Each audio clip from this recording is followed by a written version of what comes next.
And we do that. Ooh. Oh, it's coming down. Balls. That's right. 2022 balls. Welcome, everyone. We are finally out of the past 2 years. 2022. This is our annual rewind episode of the Metal Geeks podcast. I am one of your hosts. I am Carrie the Metal Geek, along with I am Brutal Dave. Brutal Good Dave. evening, Welcome, everyone. sir.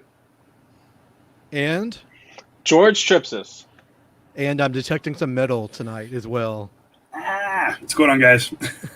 Welcome, Justin. How's everybody? Before we talk in, all of our geeky stuff. Let's talk about everybody's holiday. How was everybody's holidays of the New Year's and all that? Mine was good. It was relaxing. Chilled at home for most of the time because, pandemic COVID. and all. Yeah. Sure, I've heard about that a Yeah. little bit. Watched some movies, watched some shows. That sounds fun and relaxing. Yep. It's the way to do it. Yeah, mine was good. We spent Christmas with Erica's sister and just had like a normal spread, ham, stuffing, croissants, good stuff. And then we just kind of hung out and watched movies. Nothing too special. New Year's Eve, same thing. We ordered pizza and just watched movies at the house the whole night. So New Year's lots and Eve lots of for me. movies. New Year's Eve for me, man. I had to set an alarm to wake up for the countdown. Tired. 10 o'clock. I'm like, I'm going to take a little nap. Be there. Man, you're just calling into that age range, huh, Karen? Oh God. We had an exciting day because we went on a cruise for the holidays. So we left on the 24th and we came back on the 31st. Most cruises, they want you off as early as possible on your last day because they want to get the new people on. Well, we woke up early, like 7 o'clock, to get everything ready, go get breakfast, get off the ship, and all that. And we didn't have a super late number, so we were like at number 21, and it goes with your baggage. So that would probably been about 10 o'clock. Well, we wake up, we're miles away from port because this fog is so bad in Galveston area in the Gulf, we couldn't get in. So Wow. we actually didn't get into Galveston probably till like 1:30 or 2 o'clock in the afternoon. So yeah, that was a horrible day. These bastards made you wake up early for nothing. They did. And I wish I'd known because apparently some people were just staying in their cabin. We were up at the Lido, the marketplace, like the area surrounding like the buffet and all that. Mm-hmm. And apparently everybody else in the world thought it was a great idea. Oh, we're in the buffet. We can just take off our mask. Like, no, not the way it works. Yeah, while you were gone, the CDC put out a thing recommending know. people not go on cruises. Yep. like the day after you left. Bye. See ya. Now, Too late. we were as careful as possible, we didn't get off on one of the ports because you had to tender off. You had to get onto like another boat to get to the shore. And like, we didn't want to do that. We didn't want to be around a lot of people. You know what I mean? Mm-hmm. But the other ones, we can just walk off. We were okay. But, we spent some time in the room. We did a lot of cool stuff. Do you guys, I don't know if you're not as old as me, but do you remember a TV show back in the 90s called Sia? It was on Fox, I believe. It was a Yeah. THEA. No, Thea? I don't know. Yeah. Don't make fun of my list, but it's okay. I'm not making fun of anything. I've never heard of that in my life. Yeah, check it out. It was like Brandy. You know who Brandy is? It was her first ever sitcom. Like the star of the show was one of the comedians on the ship. To be fair, when you first okay. started saying, "Hey, have you heard that show?" I thought you were going to mention Love Boat. That's his Love claim Boat, to yeah. fame.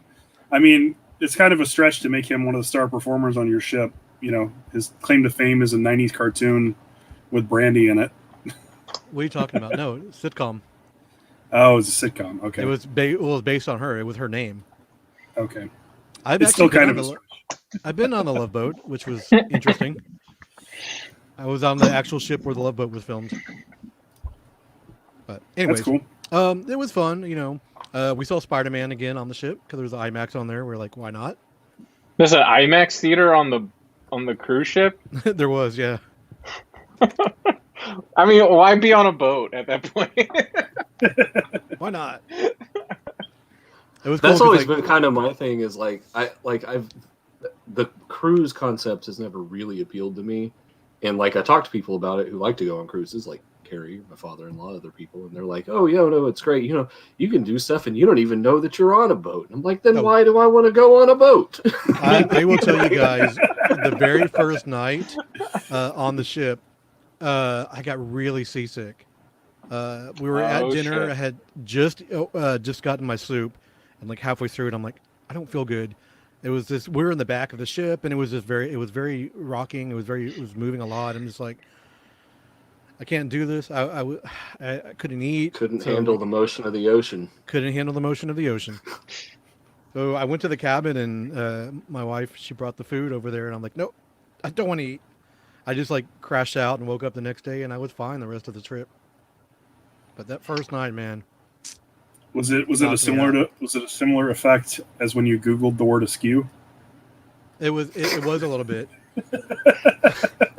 I don't appreciate that. My view was askew a little bit. For all the listeners, if you want to see something entertaining, Google the word askew. That's I had right. fun with it. I thought it was pretty cool. I thought it was cool too. The first time I did it, I'm like, I don't see anything different. And then And I then you went back scroll to it down. again. Then I scrolled down. I'm like, oh, gotcha.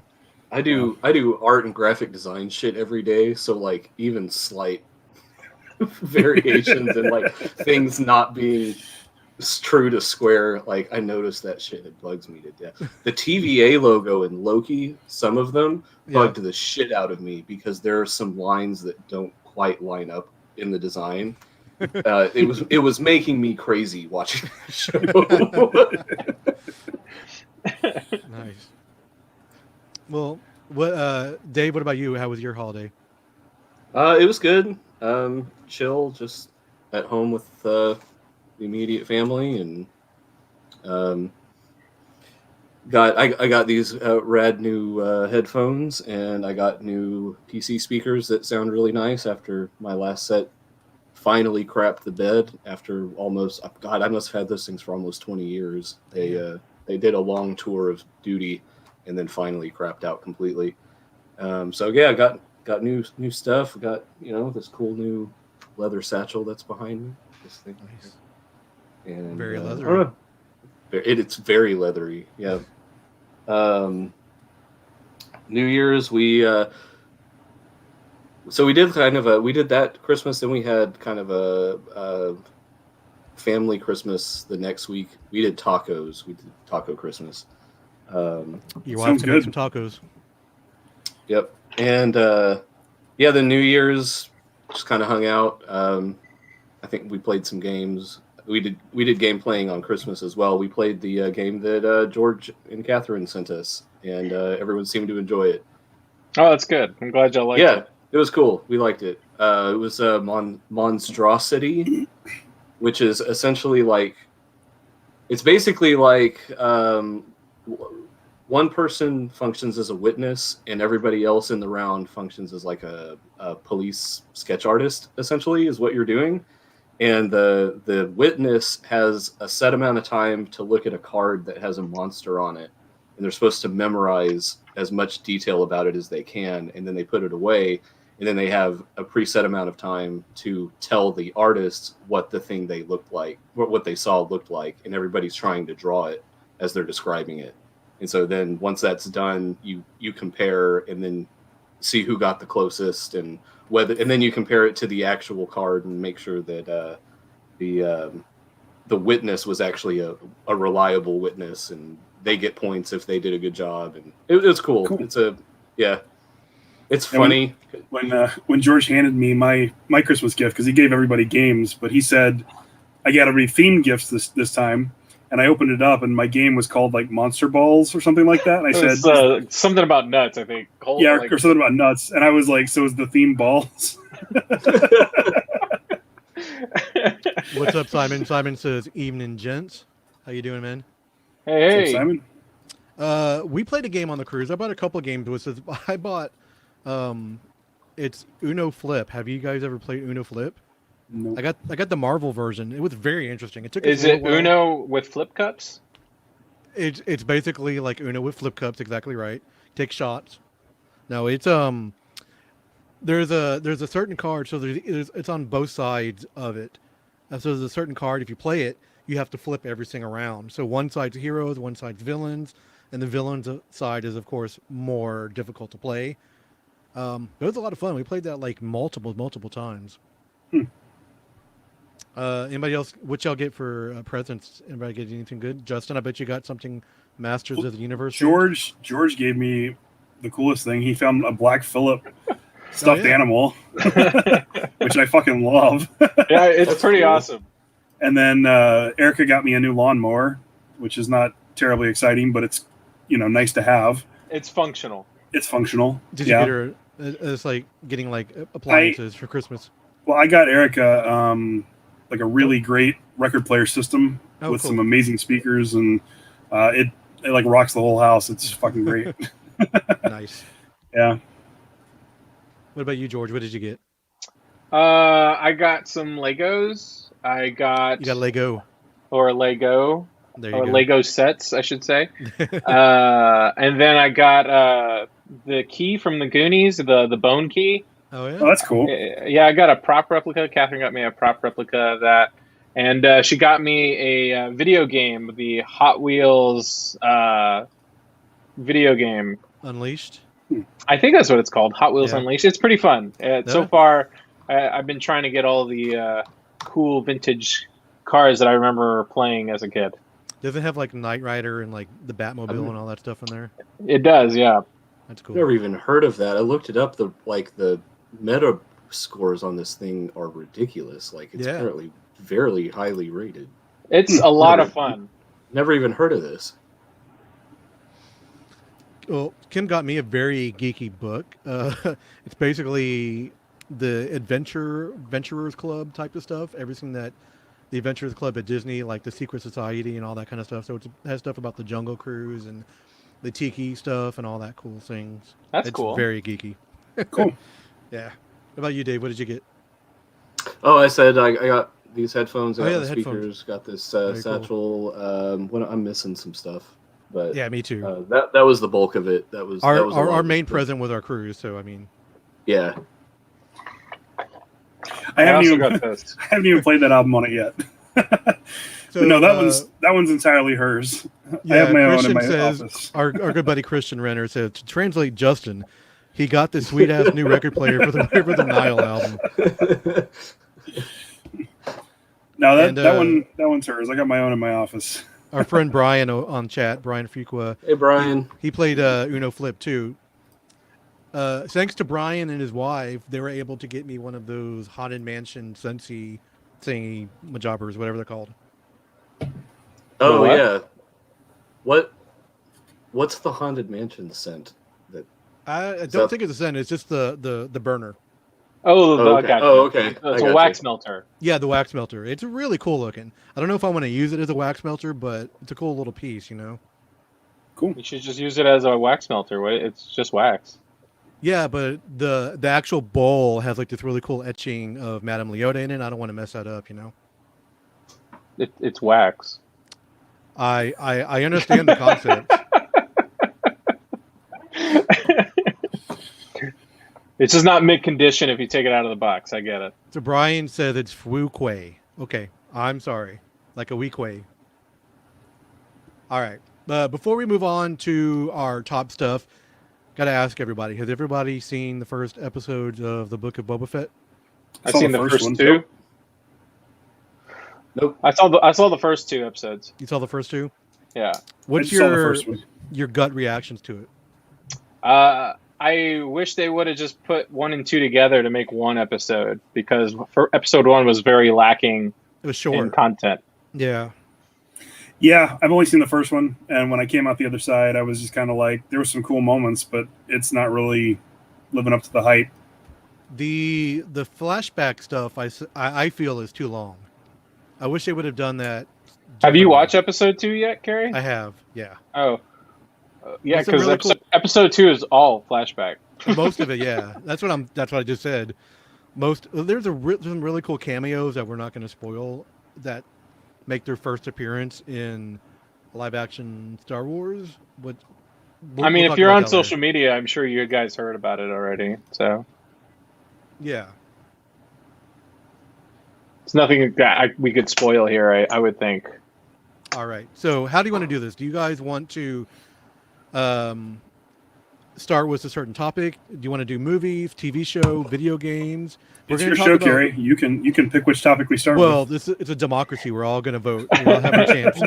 As far Um, as games goes, my list is going to be very lacking because I Okay, haven't played a mine lot too. of video games. So let's do video games first because, I guess we were talking about Boba Fett. Christian says pretty damn boring so far. I think he means this show. I thought he meant this show. I was like, it's a little bit of both, to be fair. Maybe. Boba Fett's Maybe. a little boring, and this is kind of boring too. maybe we should add more flashbacks into it. There we go. That's what we need. Yeah, let's do video games first because I do have like a top 20 or top 15 really, but let's go there. Jesus Christ. Games? Yeah, but You played 20 games this year? I play, but I haven't. I've only beat the first 7 or 8 on my list. One of them you can't complete, so it's but we'll go there. So Is it we'll Roller start with Coaster yours. Tycoon? It's probably Roller Coaster Tycoon. It is not. I did not play that this much as you. I mean, that game didn't come out in 2021, so this is Yeah. only games that came out in 2021, right? That's correct. I did play it, but not that much. You played 20 games in the year Yeah. 2021. That's amazing. I play a Where lot do of, where do you have the time? I play a lot of games on my Switch actually. That's where I play Oh. majority of my games. That's why he's always I like falling it. asleep early because he's Yeah. he's He's waking up early gaming. That's why he's so Yeah. early gaming. I'm waking up early to go to work at 6 a.m. All right, George, let's start with you. I mean, I've only played 2 games that are new for 2021, which is Guardians of the Galaxy and the new Hot Wheels game. So Is Hot Wheels the new hotness for you? right now it is. I haven't even picked up Guardians of the Galaxy since I stopped playing it. Yeah. Back in October. Oh, I feel wow, bad.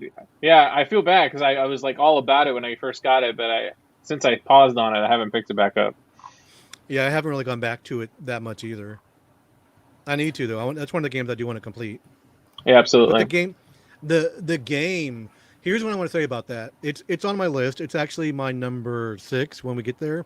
It's an amazing story. It's better than Guardians of the Galaxy 2, but Well, it's it- not. I mean, that's not very the- hard to do to be better than game- Guardians well, of the Galaxy there you go. 2. the Kurt Russell couldn't gameplay save Guardians of the Galaxy 2. the gameplay is not that great. Yeah, the gameplay is kind of clunky for sure. Yeah. It And really is. I think what it is they try to make it feel like you can interact with everybody, and I Yep. think that's part of the detriment to the game. I think. I agree. Also, like the button smashing that they try to make you do in the game to fight the bosses is pretty difficult. So that's my only major complaint. But other than that, it's pretty fun. I think the writing's fun. The voice acting, yeah, the voice acting is really good. I liked how they incorporated like some of the comic book stuff and some of the movie stuff, and they kind of like mixed it in a blender, which I thought was fun. Yeah, it's a really, really well done game. I just wish the gameplay was a little bit better. They spent a little bit more time working on that. Well, it's Square Enix. What do you expect? It's better than the Avengers game, that's for sure. Dave, have you played any games the past year at all? No, I have not. So thanks for asking. Next. Well, you played that new board game that I got you, so there's Yeah, that. I haven't played any video games from 2021. There you go. This will be the shortest segment ever. Yeah. It's gonna be, yeah. Mhm. Justin? A week ago, I started playing Halo Infinite, and I beat it yesterday. Oh, how was it? So the story is really kind of lacking. It feels kind of like Halloween Kills did, where it's just a bridge between one story and the next. The villains, they seem threatening, but like they're not that great story-wise. The gameplay is pretty comparable to all Halo games. Some of the fights where you're like Master Chief versus a whole army of, Covenant and brutes and stuff are pretty tough. So it seems a little more challenging than the past few Halo games have been, but that could just be because I'm rusty. But overall, it was fun. I mean, it's a fun Halo campaign. I didn't like really that they did the open world thing because there's a bunch of extra crap you have to do now that you wouldn't have had to do in a linear Halo game, and it felt like the game took about 3 or 4 hours longer than it should have for me to beat it because I had to do all that extra crap, like walking from point A to point B. That's how they padded out the game length, right?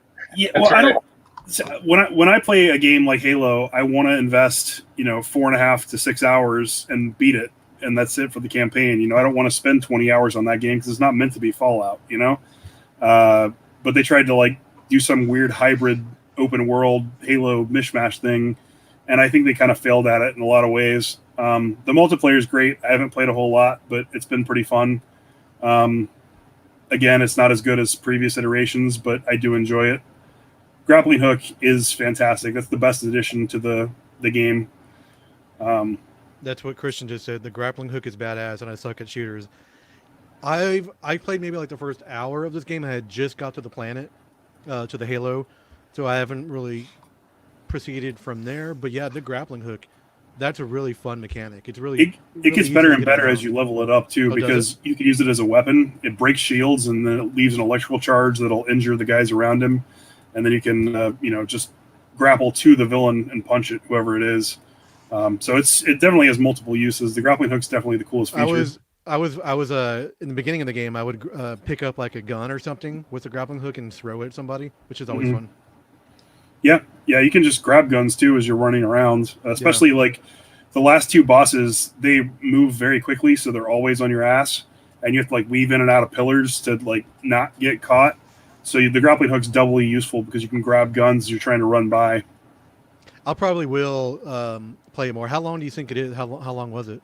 About 10 hours. Okay, that's a decent amount, I guess. It might be Normal 12. Normal 10 to games 12. is about 12 hours. Yeah, that's not too. No, bad. like the last few Halos I got through in 6 to 8. Like they're not usually this long.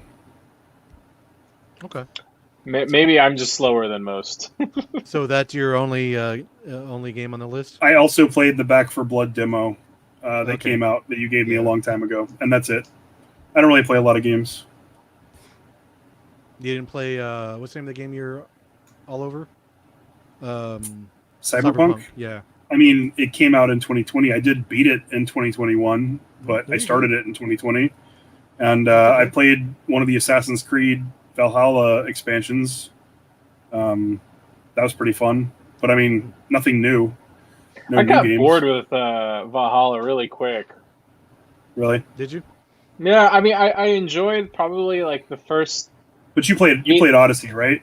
Yeah, I did. Yeah. See, I didn't And play Odyssey. I It had got been bored with that years. too pretty quick. Too, I played the so- hell out of Odyssey, and I played a lot of Valhalla, but I sort of did stop at one point too. It was like too much of it, you know. It's just too much. You get burned out, especially if you had invested all that time recently into Odyssey. But like I hadn't played Assassin's Creed since like 3. So going back to it was fun for me because it had been so long. And Valhalla is actually like a pretty solid game. Completely changed since like the old school Assassin's Creed, you know. Yeah. They've really progressed into a good game. Apparently, there's a new huge expansion coming out for that game this year and for Valhalla that's going to change the entire way it plays or something like that. I don't know a lot about it. Oh. I have the season pass for it, so if anything cool comes out, I might get it. There you go. I'll move mine down to 10 with a couple of honorable mentions. So, I'm sure my first couple of ones are going to be pretty obvious to people. So number 10 is a really cool game called Death's Door. You're like this black bird, and it's a very minimalistic looking game, but it's almost like Zelda: Link to the Past. The gameplay of it. It's a lot of fun. Really cool art style. Beautiful looking game. Number 9, speaking of beautiful looking games that's a shooter, is Deathloop on the PS5. One of the few PS5 games I played this year. It's made by the same company. Oh God, what was the name of that game? Dishonored. So if you ever played the Dishonored games? I played the first one. Yeah, it's very much in that style, but it's sort of like that. You're waking up. It's almost like Groundhog Day, but a shooter. Interesting. Every day you wake up, you're finding every time you die. Actually, you discover something new. It's not procedurally generated like that, like a roguelike, but there's elements of that into it. You know what I mean? It's really Mhm. cool. It's really well done. Um, Number 8 for me is a Quest VR game, and that's Ragnarok. I love this game. I play it a lot. Um, it's my second most played game on my Quest, besides the workout supernatural game that I do. And I love that you can actually add other bands into it. Really easy, and they give you the directions on how to do it on their website. So it's a lot. It's been a lot of fun. Like almost every Sabaton song is on there now, apparently. uh, number so talking about Valhalla, Kim says Odyssey was better than Valhalla. It might be. I haven't played Odyssey. Do you have a disk drive, or you have the S, right? Yeah, I have a Series S. Okay. I was like, I'll let you borrow my copy of it, but you can't play it. I'm not sure that I want to play another giant open world game for another year. Yeah. I'll do I that feel in you. 2024. Going now, here's the next 7. 6 out of these games I have actually completed. One of them I have not, and that was Guardians of the Galaxy, we just talked about. But number 7 for me was Resident Evil Village. Um, I like the Resident Evil games. The first person, when they switched to first person, I wasn't a super huge fan of it, but I like how it's a continuation of the characters and the sort of the story from the last one. So it's been a lot of fun. There's a everybody, everybody thinks about the lady D, Yeah, I was whatever. gonna say that. You know, Yeah, but she's not the main villain in the game. She's only maybe in the game for a couple hours, and that's it. No spoilers are here, but whatever. It's been out for a while. Well, now I'm definitely not going to play it. I know. I was interested in seeing that, but not anymore. I've never played a Resident Evil game. At all, ever? I haven't played Never. one since the third one. I think the third one was the last time I played. I think that's the same for me. Yeah, it's been a while. You guys have never played 4. Resident Evil 4. Oh my God, Resident Evil 4 is one of my top 5 video games of all time. I don't really like those type of games, so that's why I've never played one. And they've actually I've been debating to get it. I have not pulled the trigger yet. No pun intended. But they released Resident Evil 4 on the Quest, and I've been debating to get that. But do I want to spend another $40 on a game I've played over and over? You know what I mean? You know, was it on occurs sale, to me. possibly. It occurs to me. I think I stopped playing Resident Evil games when they started making Resident Evil movies. It's all Mila Jovovich's fault. God, those Damn you! those movies fucking suck. There was a new one this year too. The God, was there really? Return to Still Raccoon City. making? Actually, It's a reboot. Yeah. yeah, Oh, not that's based on the right. original, I forgot about that. That actually didn't look too bad. I've heard mixed things. I haven't seen it yet, though. I'll watch it, but I don't have my I'm hopes not- up or anything. I'm not going to pay $20 to watch it, though. That's the thing. No. No. All right, moving on. We already talked about number 6. Number 5 for me was sort of a game changer for me on this series. I played some of the older ones, but Hitman 3 for me is my number 5. I got really into Hitman in the beginning of the year. I even traded in my Xbox versions of the first 2 to get the PS5 version or the PS4 versions. They would all play together. But the second level on that game, second or third level, and you get to become you take over the role of like a detective, and you have to go to this fancy house and there's a murder and you have to sort of figure it out and accuse people. One of the best video game experiences I've had in a long time. It's really, really fun, and you don't even have to like shoot people or be like. It was just a really cool experience. If they can emulate that more, different experiences that you've never had in a video game before, I'm all for it. Number 4 for me was Psychonauts 2. Yeah, I remember you saying you were really excited about that. Game I've been looking forward to for a long time. It's still, there's not a physical version of that game. It's just only digital, which hopefully they'll make a physical. I'm going to buy that eventually. I just have so many other things to play and do. Well, I haven't actually bought it. I still have I Game Pass for me, you know. All right. Moving on. Number 3 for me was a game that I completed and I loved. A PS5 game. It was Ratchet and Clank Rift Apart. It essentially it's more of the same, but it looks so good. It's the best looking game I've played all year, hands down. I wish it was a little bit longer too. I love the story. I love the gameplay, the voice acting. Everything about Ratchet and Clank is top notch.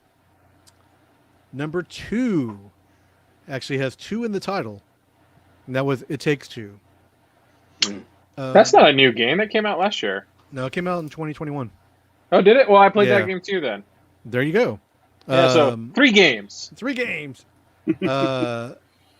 One of the best video game experience I've had this year, especially the whole game is co-op, and I played it with Kim, my wife, the whole entire game. And we just had a blast. I mean, every single level was a little bit different. The story was very not for kids.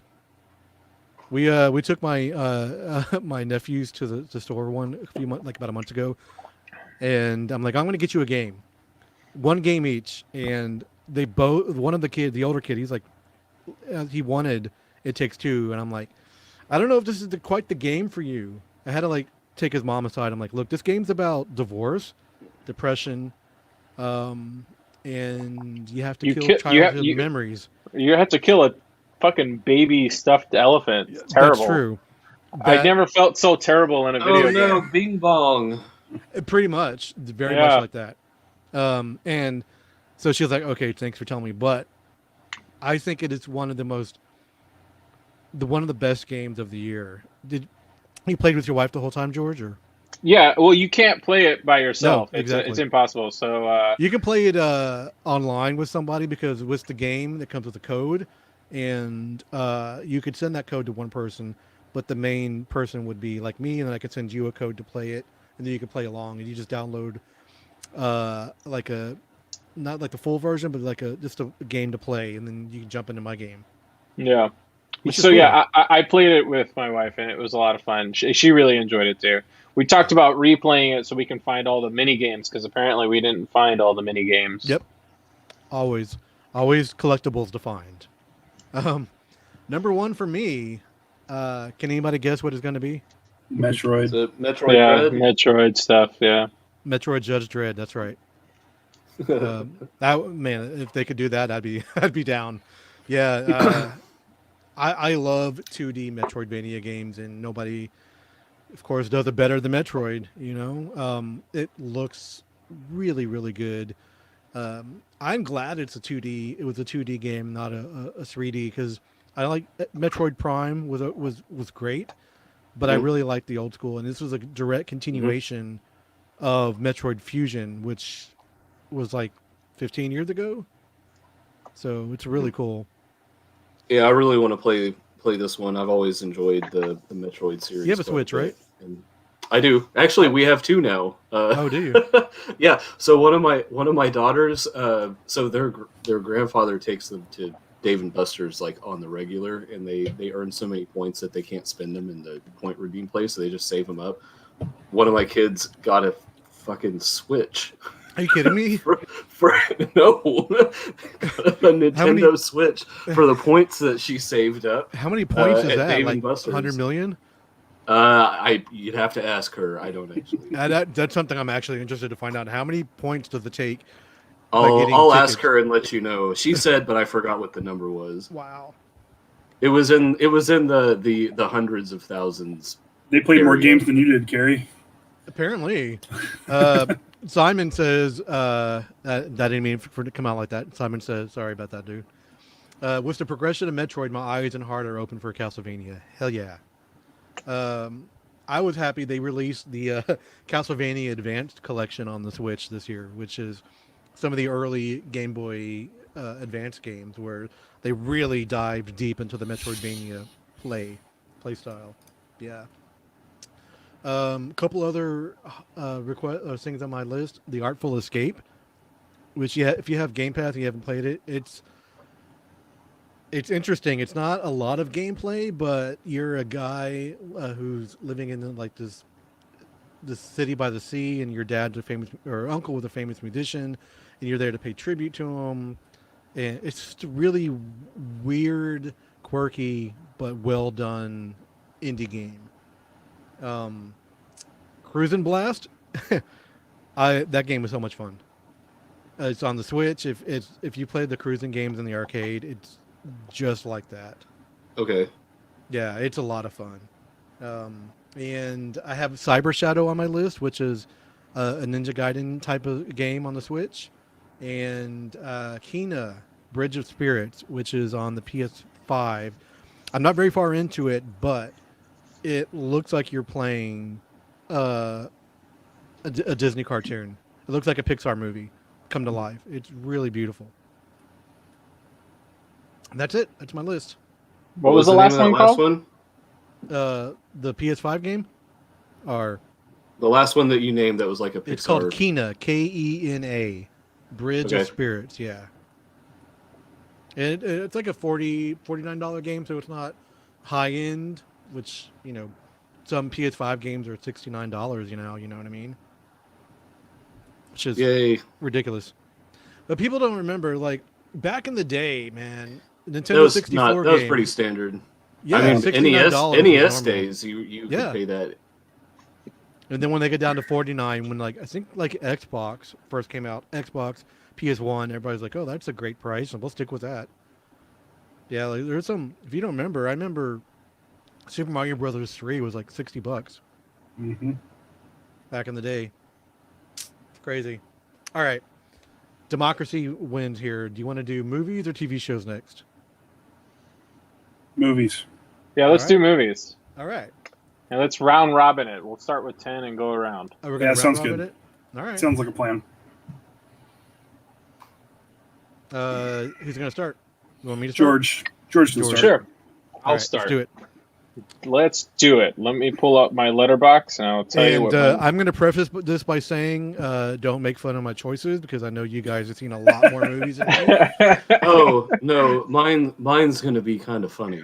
Yeah, So- I watched 107 new movies last year. So I watched Jesus maybe fuck. 25 movies and they're on my list. I'm just really excited to see the but I overlap. didn't see Spider-Man. You haven't seen Spider-Man. I'm excited to see the overlap, and I'm also excited to see what kind of like unique titles we have. So Right. There's going to be some So- overlap between me and George for sure.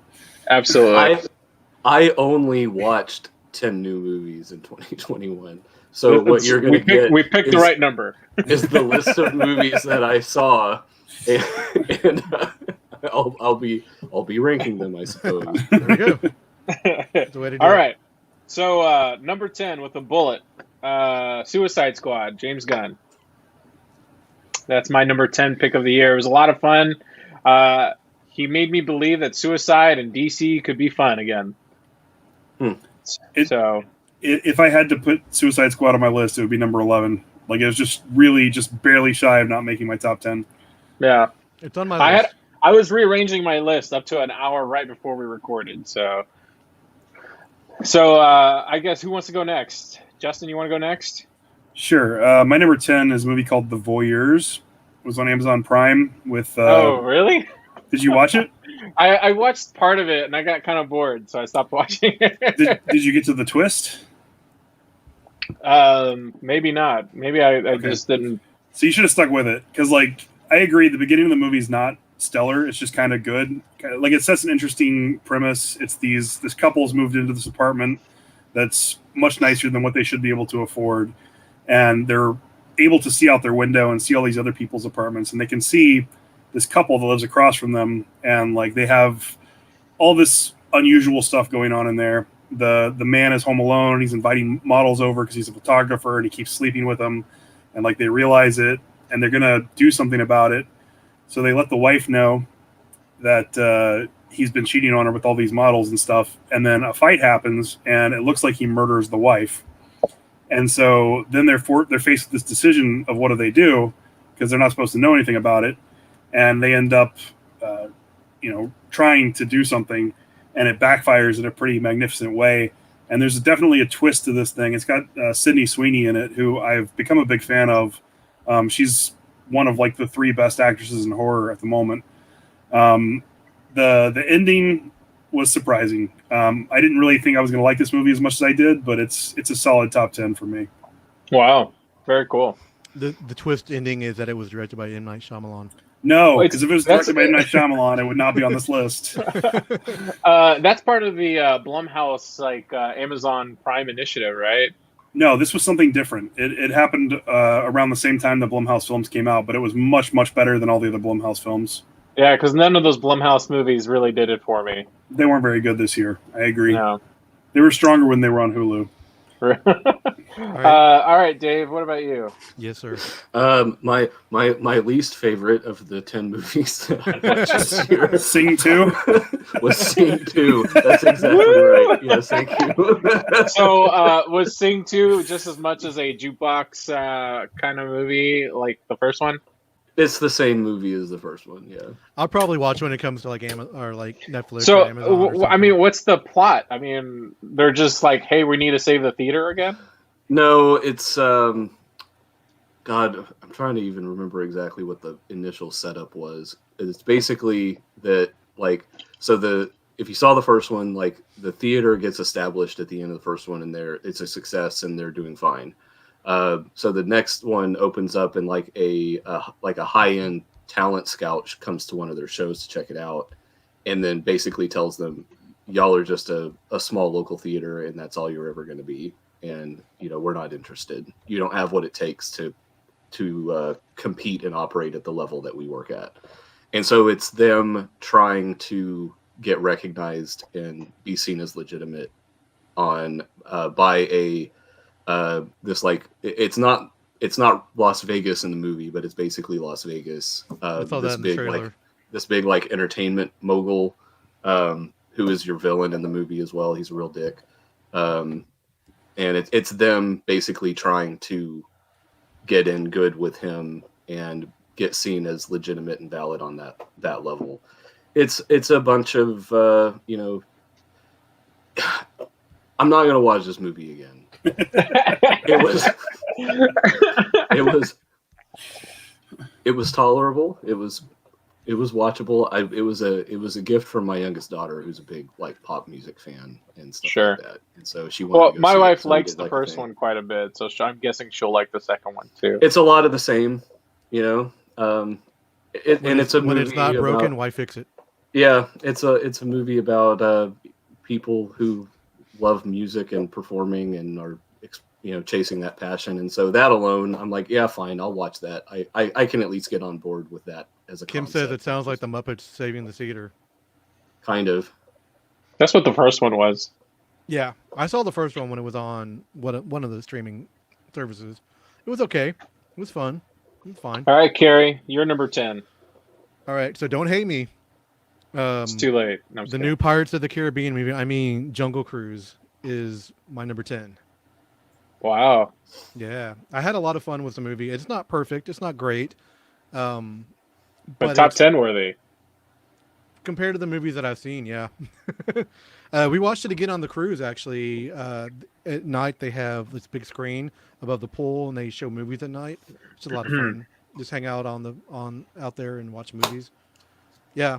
I like The Rock. I mean, Dwayne Johnson, whatever he goes by. I think he's, he deserves his fame and his recognition for what he does. I was never a big wrestling fan, so. But I He deserves to just play himself in every movie, is what you're saying. He's in every movie. Basically, any movie that has a jungle in it has to feature Dwayne Johnson, apparently. No matter what. Okay. Especially if it's in the title. I mean, I didn't enjoy that movie, but hey, I'm not going to yuck your yum, man. You enjoy it. I'm glad you liked it. Thank you for being adult about that. I'm trying very hard to, Carrie. It's a new year, new me, right? All right. Resolutions are coming true. All right. Evening, Bree. Good to see you. Thanks for coming by. Hello. What's that?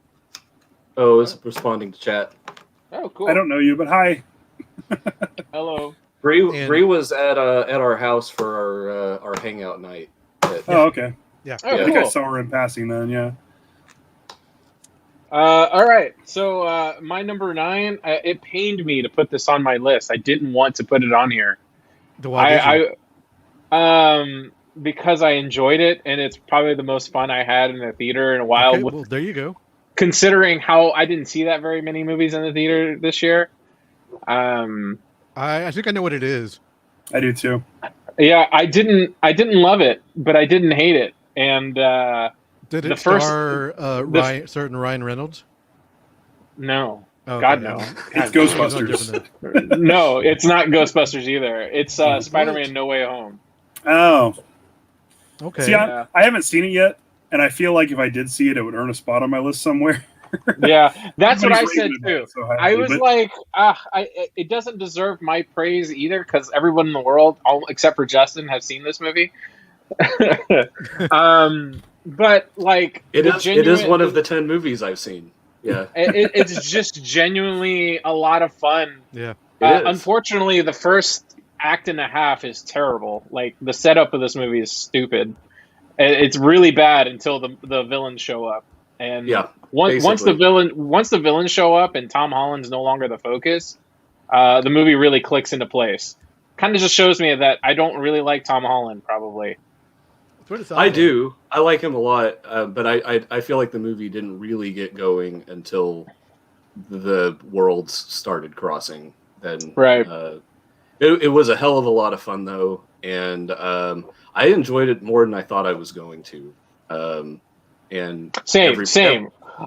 I tried to not put it in my top 10. I was rearranging my list right up to the hour, and I said, God damn it. And it ended up in number 9. So It's in my top 10, but we'll get to that.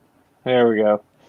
And I felt all right. like the way that they handled, without getting too far into it, like I felt like the way that they handled all of the different characters, both hero and villain, from the Oh yeah, multiverse absolutely. was I feel really, like they did a really really, well really done. good job. Yeah, they It's did a really good job hard to of do with juggling that- everything.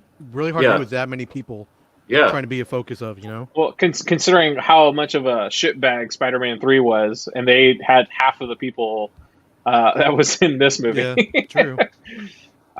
So anyway, it's really good. Go check it out if you haven't seen it, or you probably, if you're listening to this, you probably have seen it already. So congratulations, you're part of the cool club.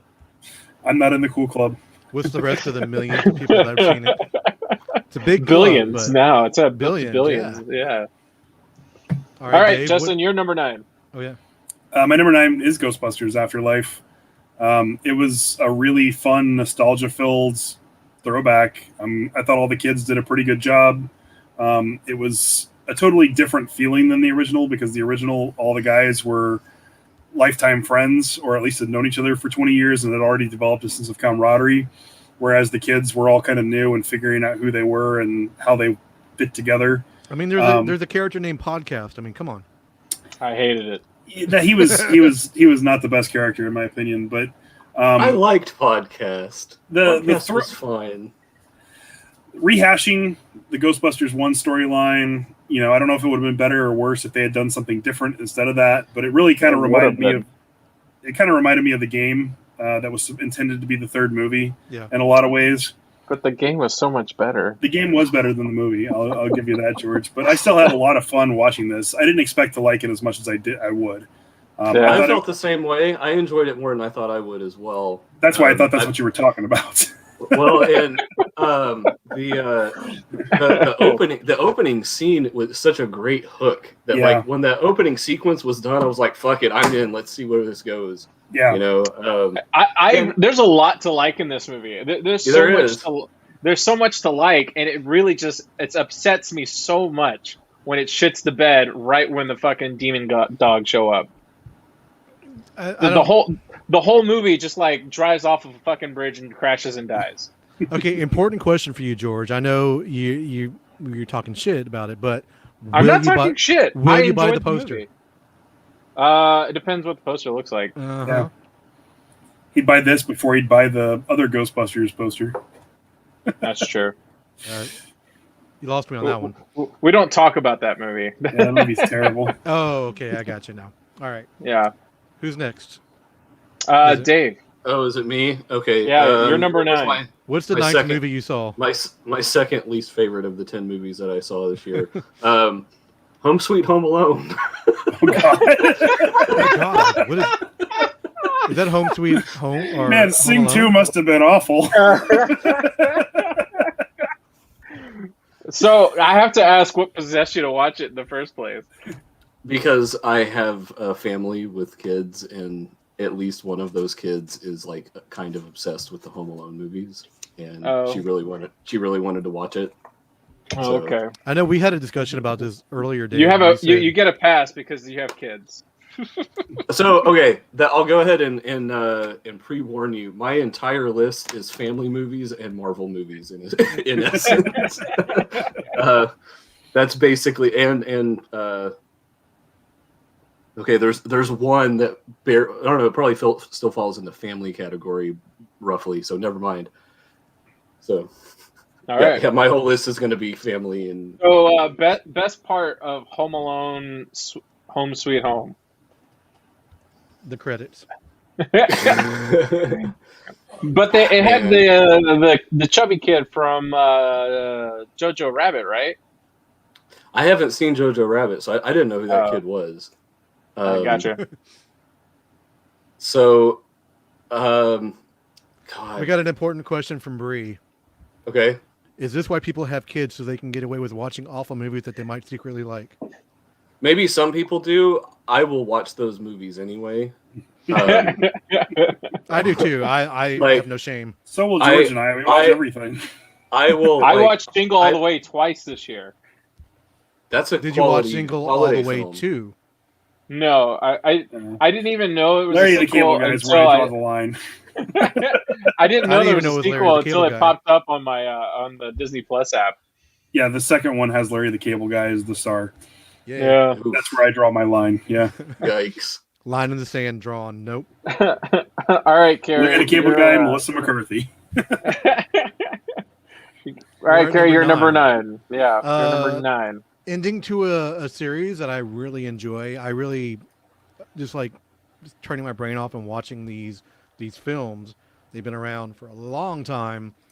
I'm talking about No Time to Die. Wow, man, I'm surprised you said that. I didn't think this was going to be on your list. Why? I don't know, because I think a while back I asked the interest level of everyone wanting to like rent out a theater to go see it, and I got like zero No, I was feedback interested in from that everybody. one. I wanted to see it, Like but I wanted to see the movie, but like it wasn't crucial that I saw it in the theater. Like I watched it didn't at see it- home I didn't like see it till, last like, week. yeah, I watched it like the week of my first week of vacation. That's when I watched Oh, it. I saw it in theaters. It was definitely a movie worth seeing in theaters. Yeah, I can imagine. It didn't make my top 10, but it's in my honorable mentions, which we can Yeah, talk it's about. But you an honorable saw a mention lot for more me, movies too. than me. I will say that. So, all right. All right. I'll say that like I'm not against the idea of like doing a big group thing and running out of theater. That sounds like fun. Yeah. Absolutely. My thing was one. I've only ever seen like 3 James Bond movies, and I'm just not that into it. And plus, just still some like hesitancy about being out in the world. Yeah. So if I know it would be like a rented theater where like we We can look vet into it. everybody and all that kind of stuff. I think it would be fun to do something. George like just that. got called out. Catherine says, "Awful Movie Club. If George is going to join, Sing 2 is our 2022 membership requirement." I mean, I have a feeling I'm going to end up watching Sing 2 anyway. So I have a feeling you are too, and probably multiple times. yeah, probably. You should ask my wife how many times I've seen Hamilton at this point. Oh God. Which is not bad. I love Hamilton. I think it's one of the best stage shows I've ever seen. So But it's not really in my top 10. But did anybody else watch Encanto? No. I did. Yep. It's not very good. It's on your list too, Dave, isn't it? It is. Because it's one of the movies I saw. I hate to admit it, but I sort of agree with George on it. I didn't really like it that much. But The music wasn't very memorable, and I the agree. storyline was kind of confusing and kind of didn't really go anywhere. Yeah. I agree. Hey, And I have, I an, feel I have an idea, guys. If we're going to run out of theater, let's go see The Unbearable Weight of Massive Talent. Okay. I'm up for running out of theater for that. I'm totally down for that too. When did that come out? In April, I think. April 22nd. Yeah. Awesome. All right. I feel like I agree. The music in Encanto was a little bit lacking and kind of directionless for most of Which it. is There were a couple surprising of because Lin-Manuel did Moana, and so The I music in that movie was great. yeah, it's fantastic. There was just nothing catchy with Encanto.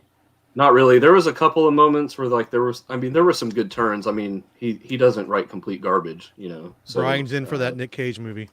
There we Nice. go. Hell yeah. Everybody should be. It's going to be amazing. It's gonna be a Metal Geeks get together. I felt like Encanto would have been served a lot better if Pixar had done it instead of Disney Animation Studios. Yeah. I think it's the kind of story that Pixar does a better job of telling. I liked it. Thought-provoking stories. Yeah, I liked it, and I liked kind of what it was about, and I thought there was some touching stuff in it.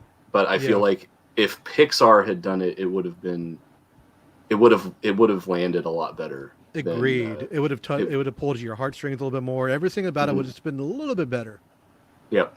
I mean, it wasn't a bad movie. It's just I didn't think it was bad. I just enjoyed didn't it like it that okay. much. Yeah. I just thought it just kind of landed a little flat. And I just saw But that anyway. like 3 nights ago too, so it's still fresh in my mind. I digress. So we number at? 8. Number 8. My number 8 is the most Wes Anderson movie, French Dispatch. I have not seen this. I've heard it's good. If you I haven't seen it yet. if you like Wes Anderson movies, a good chance you might enjoy this. If you don't like French or Wes Wes Anderson movies, you're not gonna like this. I understand this is kind of divisive, but this is like the Wes Anderson firing on all cylinders as far as creativity goes, and it's a lot of fun. I feel it's a little long, or actually, I won't even say that. I just think the movie is more of like an anthology, kind of. It reads like a magazine, so like it's a segmented movie. So there's different like portions of the story. And I just feel like one of the stories is not really enjoyable or entertaining. But the first one and the last one are so good. I wish he made a whole movie with the last story. And if you like Wes Anderson movies, you should check it out. All right, Justin, you're number 8. Yeah, sure. Number 8 for me is The Deep House. Did you see that one, George? The what house? The Deep House. Oh, I never even heard of that. So it's a French horror film about a couple of scuba divers who are trying to investigate this town that's been submerged underwater for years. And they find this house that has all these weird drawings and like government signs saying keep out and stuff underwater. And they go inside and the doors basically all lock them inside and there's no way to escape. And it's basically a haunted house story told underwater.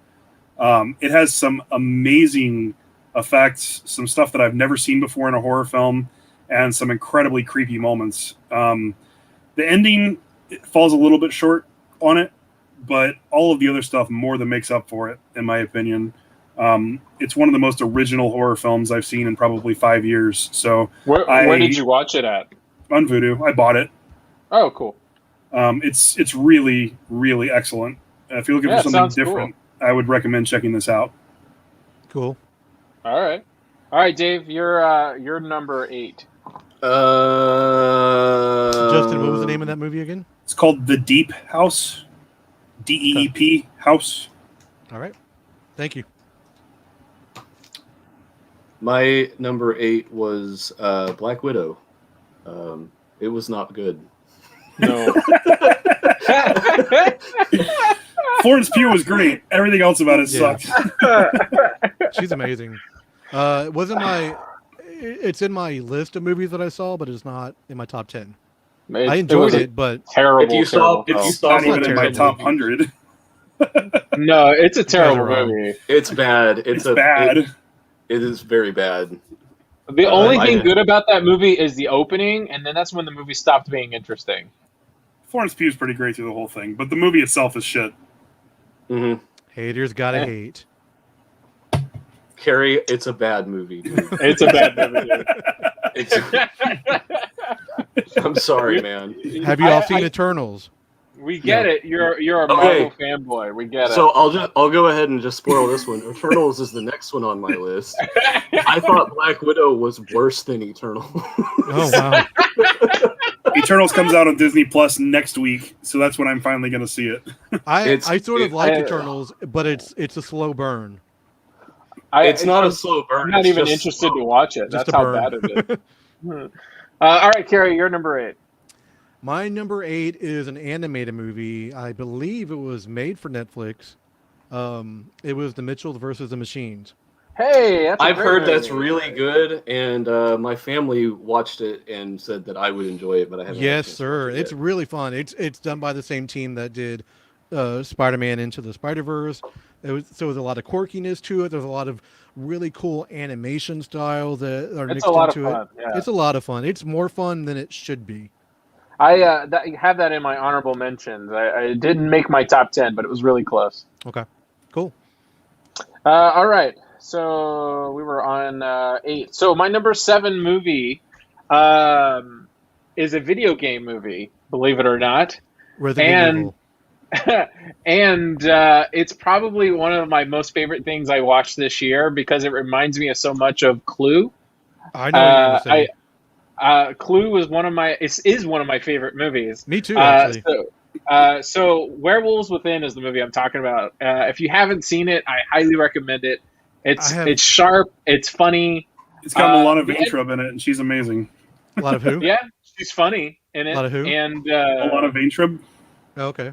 You ever seen her stand-up comedy? She's really, really funny. Like a lot, like you probably know her as just the AT&T girl, but like she's actually Yeah. like a really talented stand-up comedian. Oh yeah, you're supposed to be Squirrel Girl at one point. that's Mhm. right. I remember that. I've been wanting to see this movie. I don't know where to watch it or where to see it. I rented it. Okay. I plan on buying it when it goes on sale. It just hasn't gone on sale yet, or at Okay. least at a price that I want to buy it at. I've seen it for like Um, $7 a few times on Vudu. It will go lower. Yeah, I will.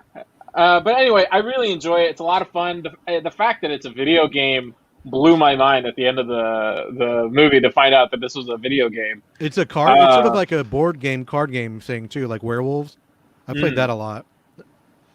It's a lot of fun. It's a mystery. It's a people in a room, like a whodunit kind of thing, Yeah. and it's very much my jam and my speed. So Looking forward to all right, watching Justin. it, actually. you're number 7. Werewolves Within would be an honorable mention for me for sure. It's like real close to my top 10. My number 7 was Nobody. I forgot about that movie. Bob That was- Odenkirk is That was in my honorable mentions. That almost. made my top 10. I wanted to see that. That looked fun. it is I'm fun. adding that It's to my really list fun. somewhere.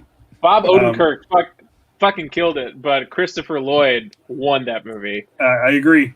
If you don't know what it's about, Bob Odenkirk's basically like a retired wet work specialist, and he keeps getting in these situations where he has to fight for his life, and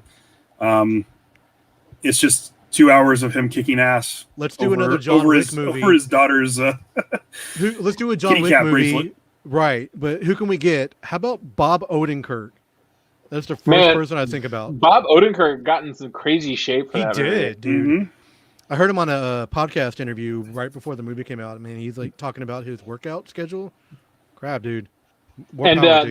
that the bus fight scene is probably one of my favorite scenes. So, That's really good. It's my second favorite bus fight scene this year. oh wow, I have a feeling what the other one is. Yeah. I think I know too. All right, Dave, you're number 7. Oh, it was Eternals, as I Eternals. mentioned. Oh, Eternals. That's right. I forgot. Yeah. It was also a bad movie.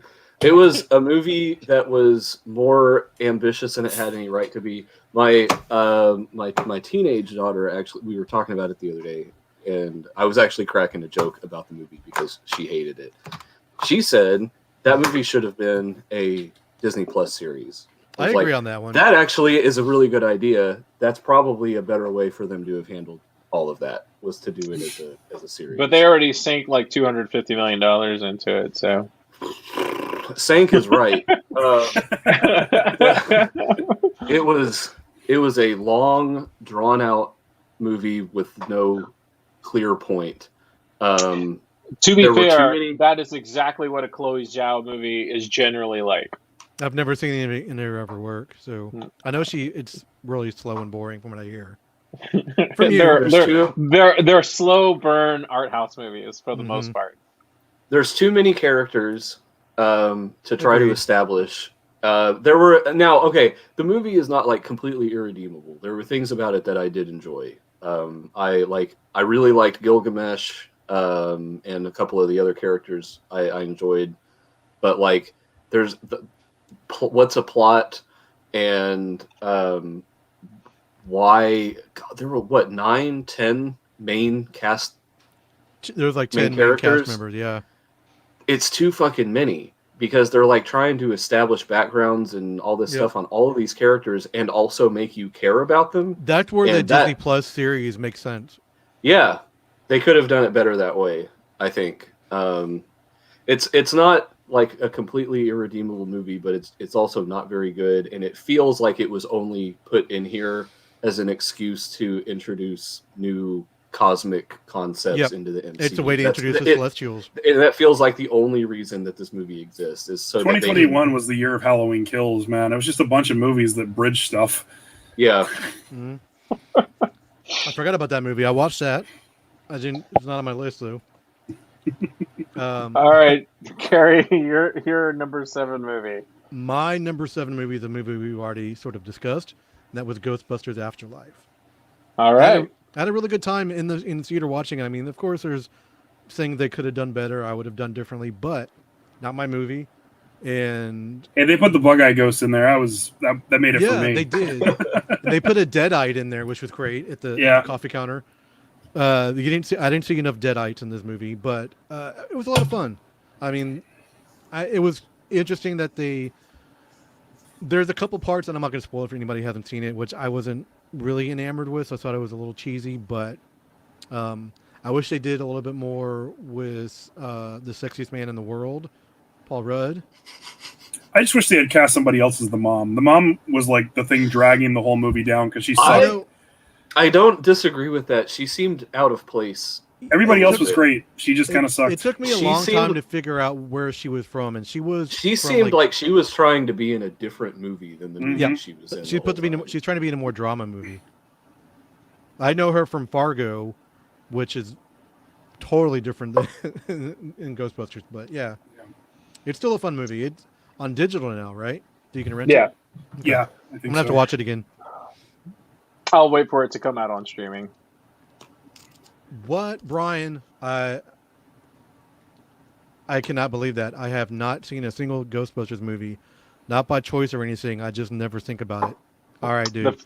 The first 2 are pretty good. So first one's excellent. Second one's pretty good. If your homework, Brian, is to watch all of the movies and report back to us.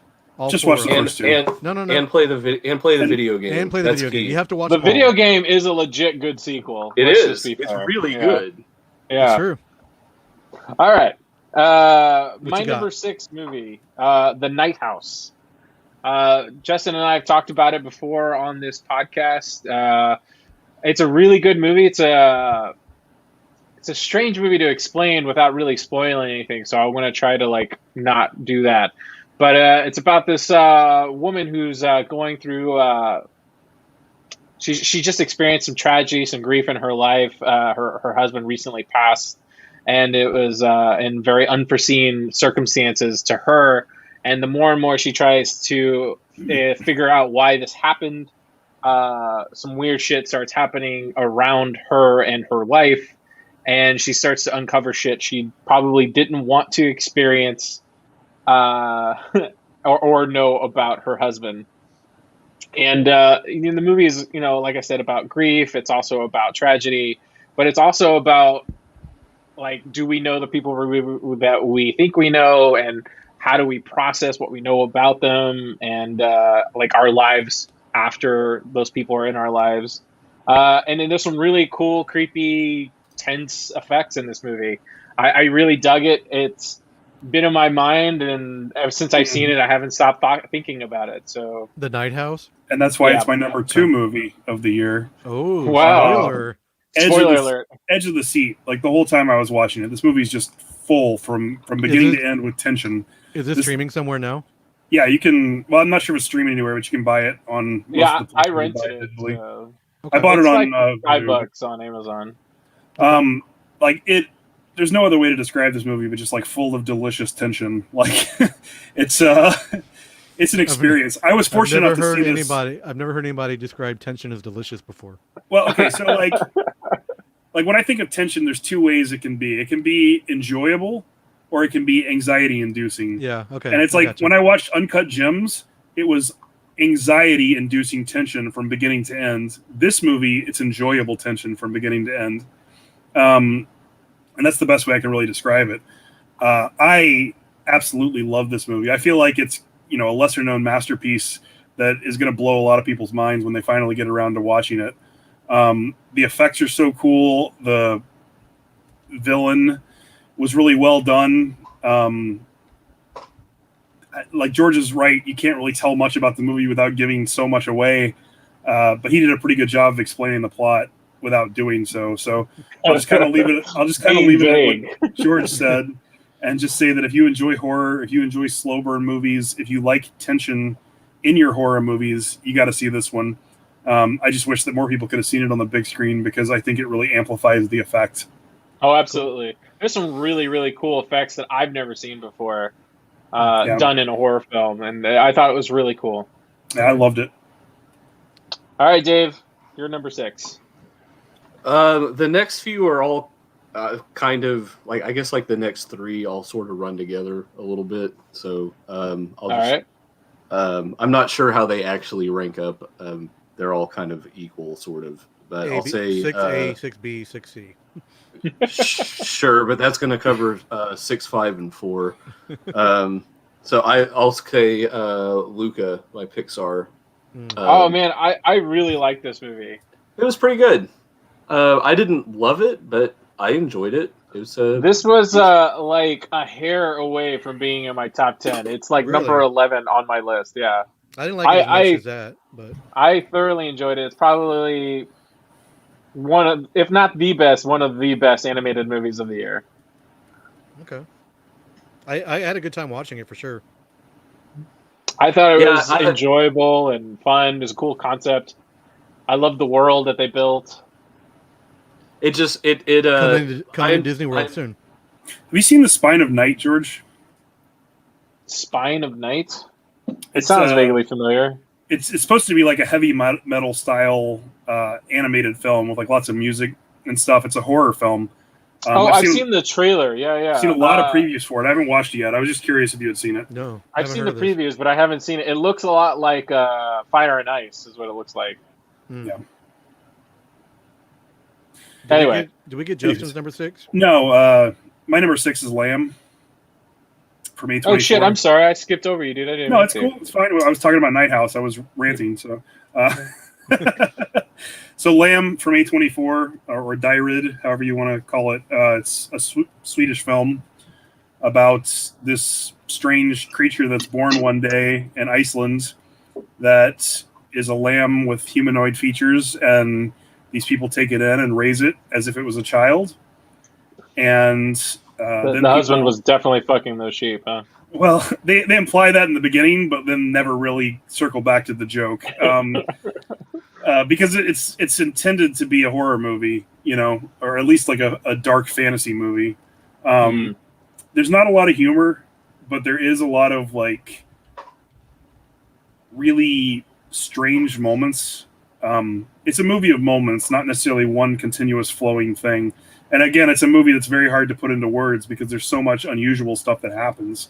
The ending is very climactic and exciting and just surprising and not at all what you're expecting it to be.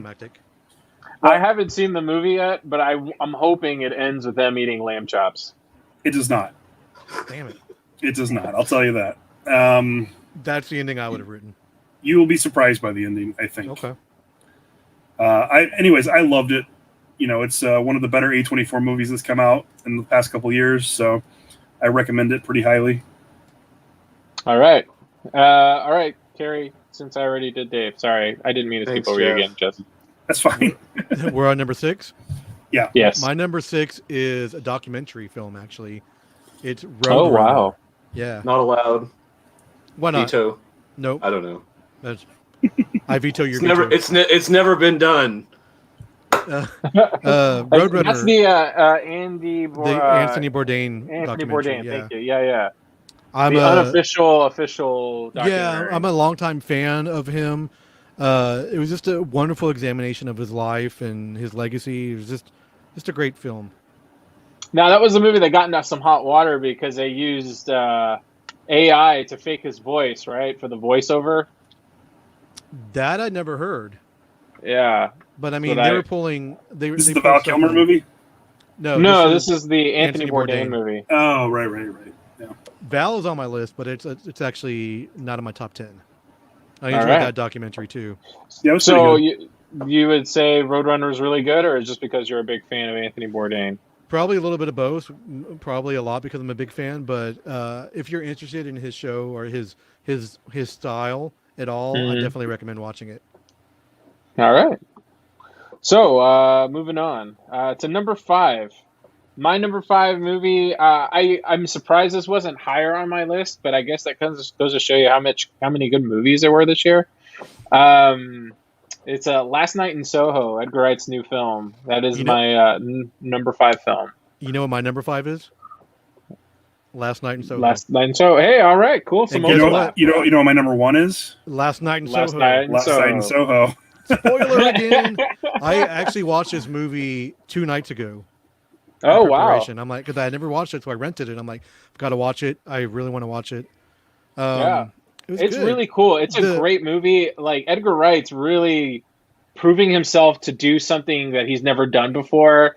And this movie is like cinema with a capital C. I And, loved the music. The music was great. Everything, the Yeah. cinematography was great. Anya Taylor-Joy's rendition, the slowed down rendition of Downtown, is just Yeah. haunting. It's Yeah, so well really. done. The my only only- problem I have with this movie is the last act of the movie kind of falls apart. Yep, I agree on that one. Unfortunately, that I don't know if that's really a bad thing because this movie's so fun to watch that I just kind of forget about it. But The ending to me with was that, a all little that being predictable. said, It was very predictable to me.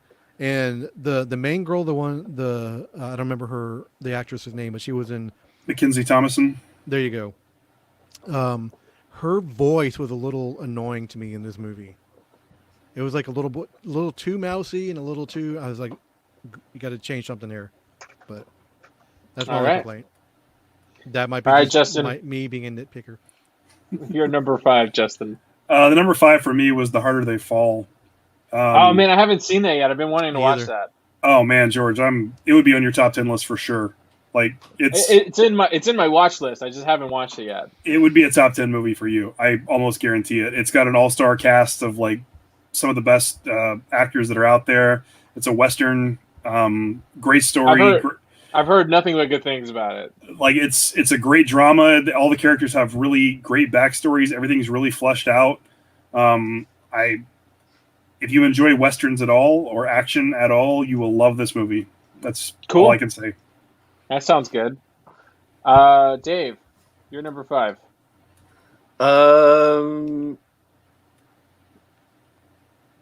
I'll go ahead and say Encanto for this one. Okay. We were Like I said, kinda, these 3 in this group are all kind of somewhat interchangeable. So they're middling for you. Gotcha. Yeah. All right. And Carrie, Just said it last night in Soho. My number last 5. night. So you have anything else that you want to add about it? No. All right. All right. So my number 4, I know a lot of you guys on this podcast were not a big fan of this movie, Oh. but I couldn't help but watch it. I watched it twice right after watching it. It was, I don't know, like I feel like once in so many millennia once in a generation do we get this kind of like blockbuster at this scale, and I can't wait for the sequel. which my number 4 movie is Dune. I really want to see this movie. I was so utterly impressed what Denis Villeneuve did with Blade Runner. Yeah. I was absolutely floored by that movie, and I really want to see Dune. I just haven't had a chance yet.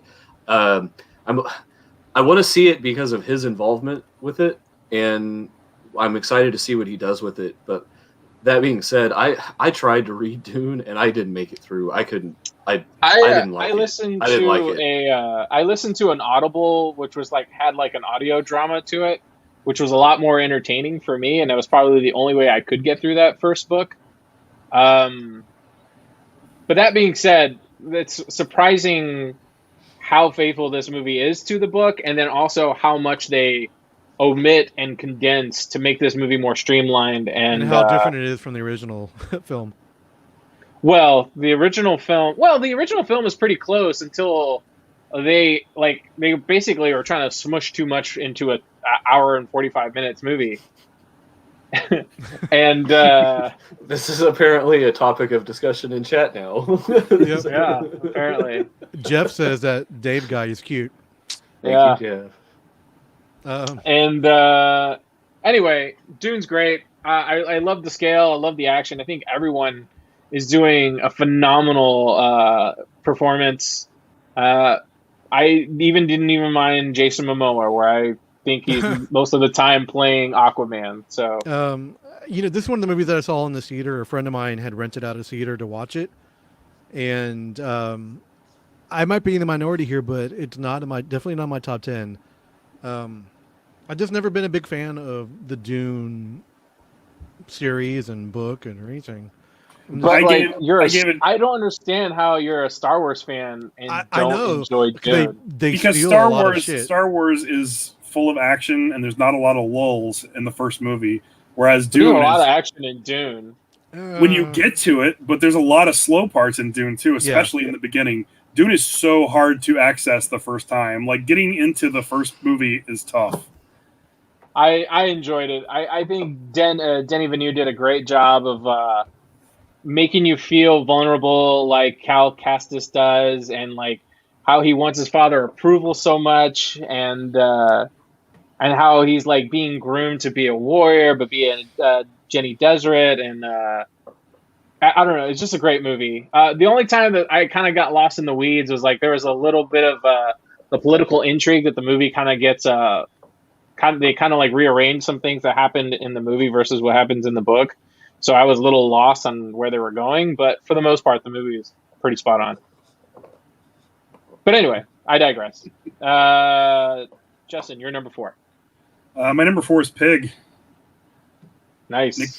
It's a heartfelt story of loss and Nicolas Cage's struggles against the world. And but it's so much more than that, though. It's so much more than that. Yeah, it's hard. It's so much more than that. I picked a lot of movies that are hard to put into words, which probably isn't the best thing for a podcast. But Pig is fantastic, and you should see it. That's really all I can say. I never finished this movie. I need to. I've got maybe an hour or so into it. I just never completed it. This movie is it usurps your expectations of what a revenge movie should be about. And instead of Liam Neeson coming to kill you because he stole his pig, Nicolas Cage comes and cooks you dinner and tells you it's okay. And it's so full of empathy, but it's also filled with passion, and if you love something so much, you will go to the ends of the earth to fight for it. And they made such a cool underground world of the Seattle cooking scene, and it's such a great movie. I think this is the best thing Nicolas Cage has done in decades. And I cried when I watched this movie. It was easily one of my favorite movies of the year. I agree. Did you eat bacon while you were watching it? No, I didn't. But all right, Dave, what's your number 4 movie? The last of my middling trio. Raya and the Last Dragon was pretty fun. Yeah. Oh yeah, I like this movie. I thought it was a lot of fun. The action in it's really great. Mm-hmm. Yeah, I enjoyed it. Out of the Disney films that came out this year, that's probably my favorite of them. Yeah. I just completely forgot that it came out this year, so I didn't even put it in my list. It's sitting at my number 11. Would it have made your list, though? It probably would have made it toward the bottom, close to where I have the Mitchells and the Machines. Okay. What's crazy is I've seen over 100 movies this year, and I don't think I've seen a single one on Dave's list. That doesn't surprise me either. Wow. All right, Carrie, what's your number 4? This is something I just watched this past weekend too. It's a very, very satirical movie, and I really thought it was great. Don't Look Up from Adam McKay. I liked it a lot. Hearing a lot of good things about that. It's real. It's super like on the nose satirical, and if you like that, you're gonna dig this movie. I think everybody in this movie was great. Leonardo DiCaprio was great in this movie. He's playing a different version of him. I've never seen him before. Even like Timothée Chalamet's character, everybody was really great in this movie, and I loved the ending. I really loved the ending. So and a little truth time. Yeah. I think this movie solidified that I don't like Adam McKay as a director. Oh, really? Yeah, he's just low hanging fruit director as far as like comedy goes, and it's totally low hanging fruit. This whole movie's low hanging fruit, but it's intended to be. Yeah, I understand. Totally but the problem I had with this one is the exact same problem I had with Joker, and it's just it doesn't have anything to say. It's all surface candy. Joker was a piece of shit. I hated Joker with every fiber of my being. It was a garbage film, but this is actually fun and on the nose, and it's perfect for where we are as society right now. It's the new Idiocracy. This is amazing. It's the best. It's the new Idiocracy. I agree with you. That's right. I agree with you. It's a good satire, but it doesn't really get good until an hour into the movie for me. And that's like I enjoyed it, but I didn't love it, and it took me a whole hour to. I don't know, to get with the groove of this whatever this movie was playing. Okay. So that's just my piece here, and I just think that Adam McKay is not as artful as he thinks he is. He thinks he's like the next Stanley Kubrick, and he's nowhere near it. That didn't come across in this movie. This movie was very like I know exactly the kind of movie I'm making, and it's to piss off the people that I'm representing in this film. Yep. And that's what he did. I mean, it was extremely low hanging fruit. All you had to do was change some of the plot lines to what's going on currently in our world and the real world, and people would have fucking hated this movie and yelled at it. But no, I totally agree. I think it's like I said, it's all very surface level. So that's why it was very hard for me to get on board at first, but.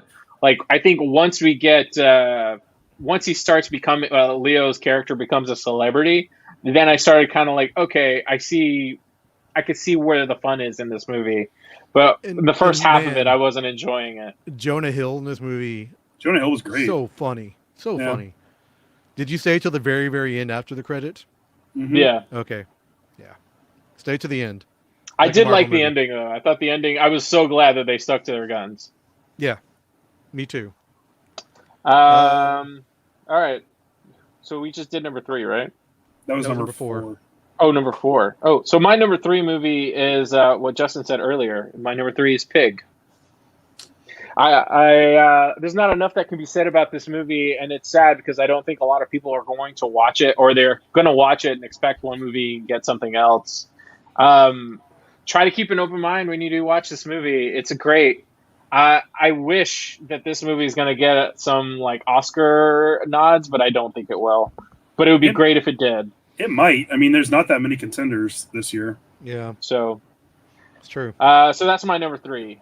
Justin, what's yours?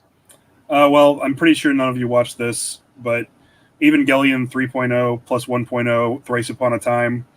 I've been. That's can't say I watched that one.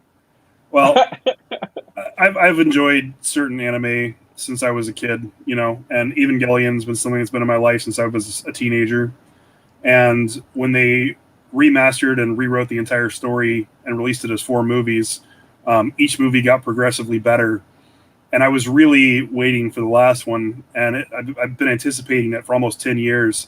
and it finally came out, and it absolutely destroyed me. And I mean, like, wrecked me for 2 weeks. Like, I could not stop thinking about it.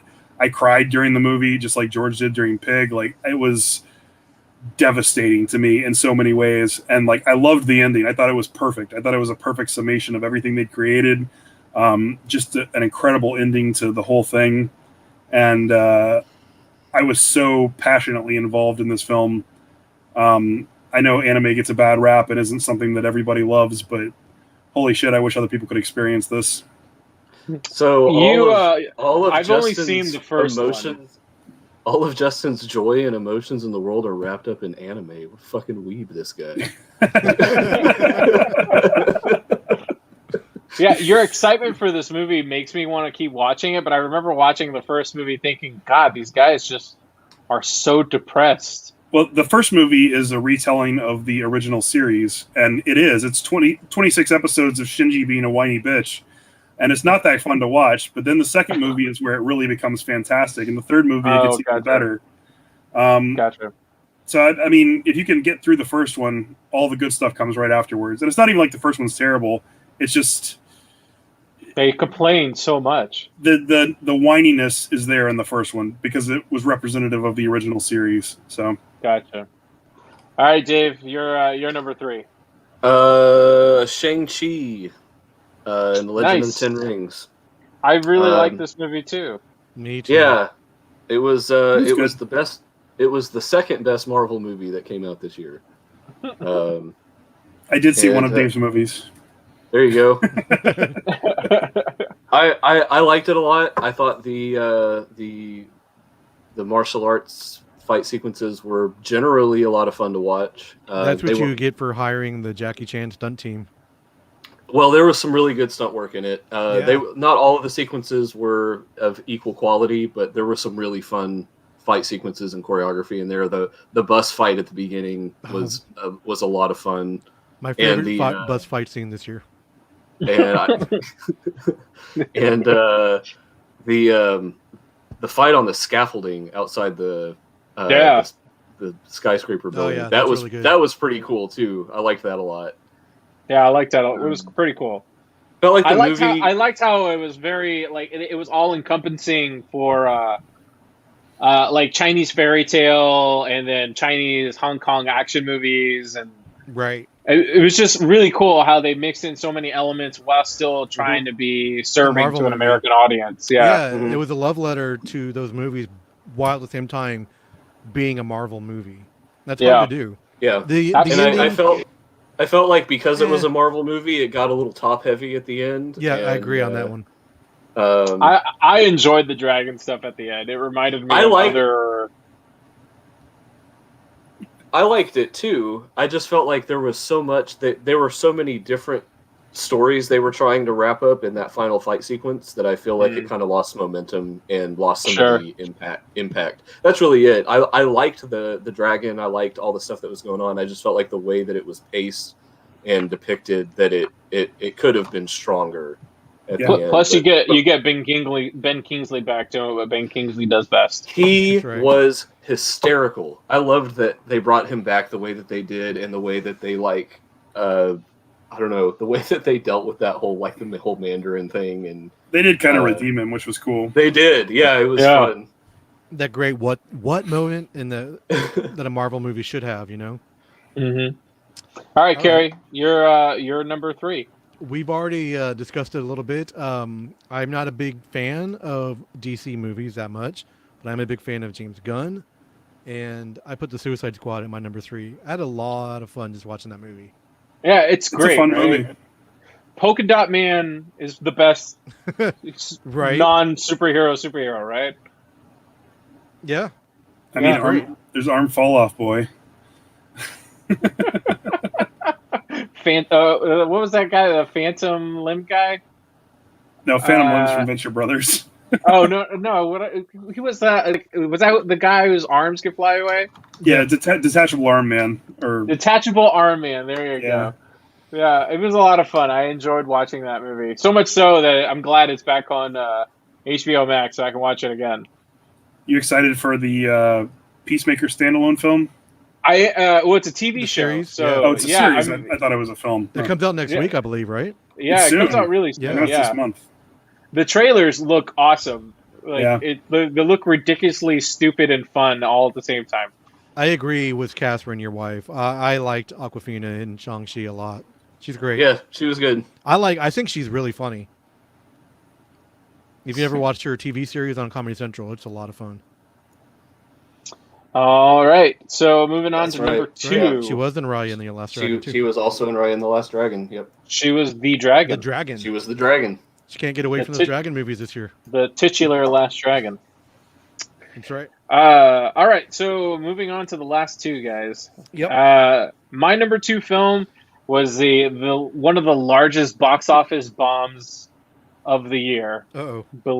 Believe it or not, Was it nobody Eternals? went to go see this movie, and it makes me sad because it's a great film. My number two movie is The Last Duel Oh. with Ridley Scott's new Hmm. movie. I had a feeling that's what it was. I watched it Was it? last week. I enjoyed the fuck out of this movie. It was so good. I want to see it. Adam Driver and Matt Damon are so good being the most terrible men on the earth.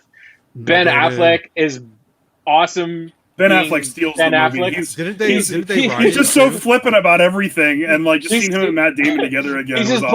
plays. He plays like a Hollywood cuck boy in the medieval times. Mhm. It's great. Didn't And, Ben Affleck and Awesome Matt Damon jokes write and it? everything. What's that? Didn't Ben Affleck and Matt Damon write the movie? Yeah, them and another lady. I don't remember the other lady's name. But the girl from Killing Eve, she plays the wife in this movie, and man, her story is so heart wrenching, and it just made me like rethink like how hard it must have been for women during that time, how hard it is for women now and then. And I really love the Rashomon style of the story of getting the different perspectives and fucking. I like Catherine's comment. That's There you go. accurate. Remember gotta how read that, much it George. sucked to be a woman for most of history. It's very true. it's terrible because I just felt for that woman so bad because she was in a lose-lose situation. She's like, it's either I die because I told this man that he raped me, or I live and I have to live with this asshole who's Matt Damon. Well, for the people that haven't seen the movie, it's broken up into 3 parts, and it's all the same story in all 3 parts. Just one of them's from Matt Damon's perspective, one of them's from Adam Driver's really? perspective, and the third part is from the woman's perspective. And the characters and how they see themselves and how the other characters see them, their interpretations of the events are so drastically different, which is what makes the movie interesting. Yeah. It is very, very interesting. I haven't Everyone's heard about that. perceptions of each other and what's being said and how it's perceived. Each version of the story is so different, and those subtle changes the whole view from each character's perspective, and it's so good. Ridley Scott did a great job. I thought Matt Damon and Ben Affleck, and I unfortunately can't remember the other lady's name right now who wrote it, but I thought they wrote a great movie. Ridley Scott could still direct a fucking war epic. Go fucking figure. The guy who made Gladiator. The gore and stuff was fantastic. I mean, some of those death scenes were amazing. Okay, I need to watch this movie. I've been wanting to. It's very high up on my list. It's not a top 10 for me, but it's like super close.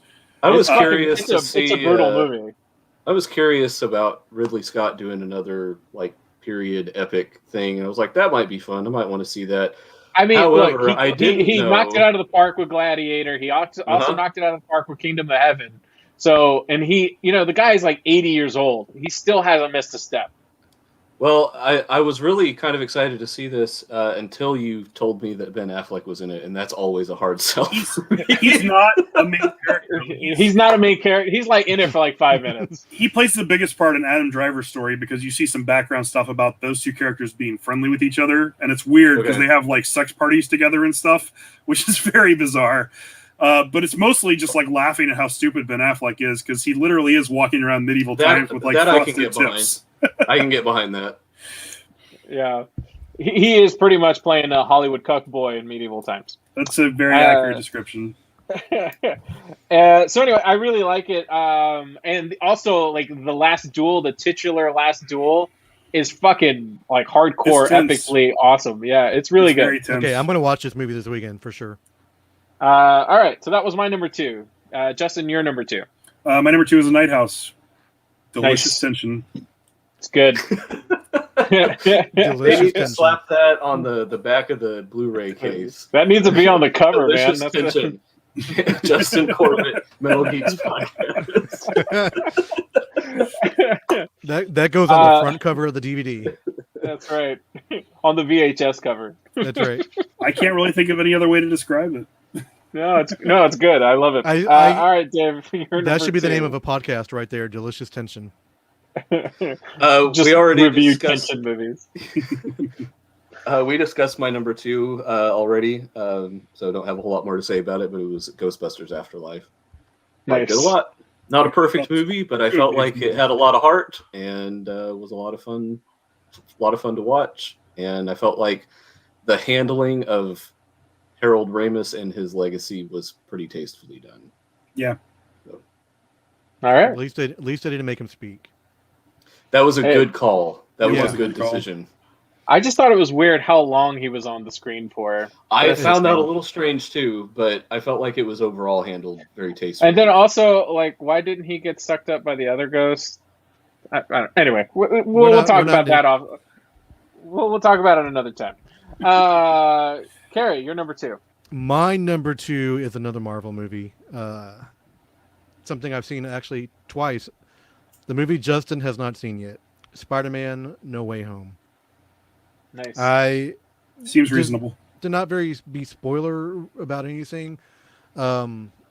It was an awesome Spider-Man movie. They handled it's everything. the best Tom Holland Spider-Man movie. It really is. And I don't know how much, Justin, you know about it, but I know Charlie Cox is in it. I know that Who? other Spider-Men make an appearance. I know there's a lot of villains. okay, so you know a lot. You I know know it's a a lot better of- movie. I know it's a better No- movie than Venom 2. No, but here's the thing, Justin. Knowing about the appearances and seeing Yeah. them are two drastic yeah. things. This I wanna movie, See, here's the thing. I want to see this movie really badly, and we've tried to book tickets like 6 or 7 times, but every single time we book tickets, by the time the showtime arrives, the theater is full. Like it's been out for almost a month now, and I still can't find a theater time that works for us that does not have like 75% filled. What it's like the third most highest selling movie of all time. Or something I shit like understand that. I want to see it, but Yeah. I'm not going to risk our health to go and see it. And No, sit next to you a bunch should, of and you people. shouldn't. Yeah, you shouldn't So, do that at all. I'm waiting for a theater time that I can go where I can, gotcha. I feel have a thin theater at least, not a lot of people.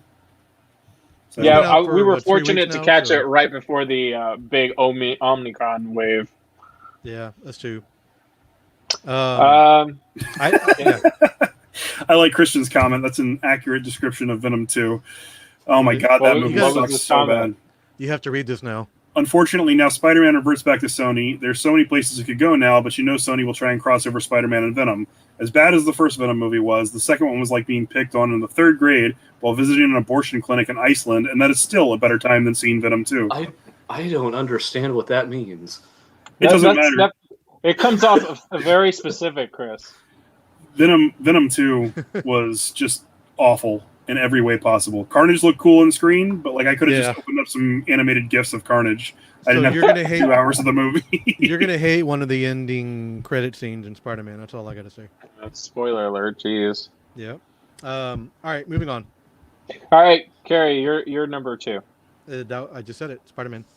Oh, you did say Spider-Man. Spider-Man. Okay, cool. Yep. Spider-Man. Spider-Man. All right. So we're at the top of the top movie list, guys. It only took us an hour and 40 minutes to get here.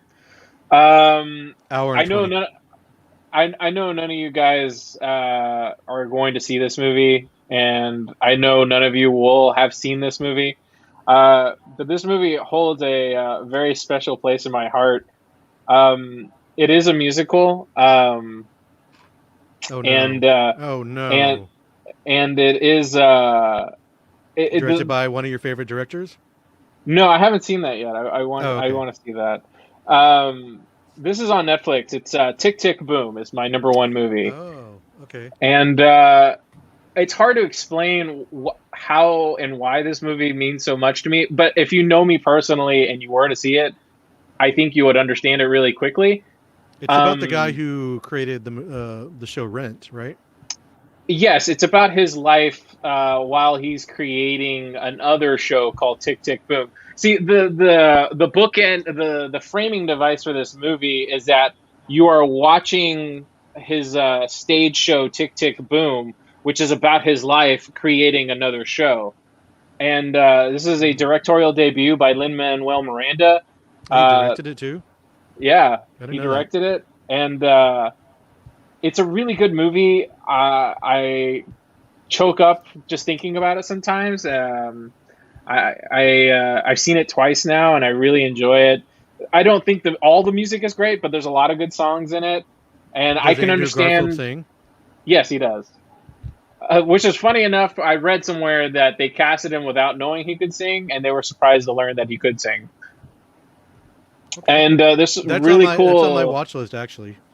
There's some really cool sequences. It's very Broadway, and it's very paying homage to, stage musical theater. So if that's not your bag, this is not going to be for you, and I totally get it. But for me, it hit me all in the right spots, and I keep constantly thinking about it. And it's a lot of fun. And Netflix finally got a winner. What can I say?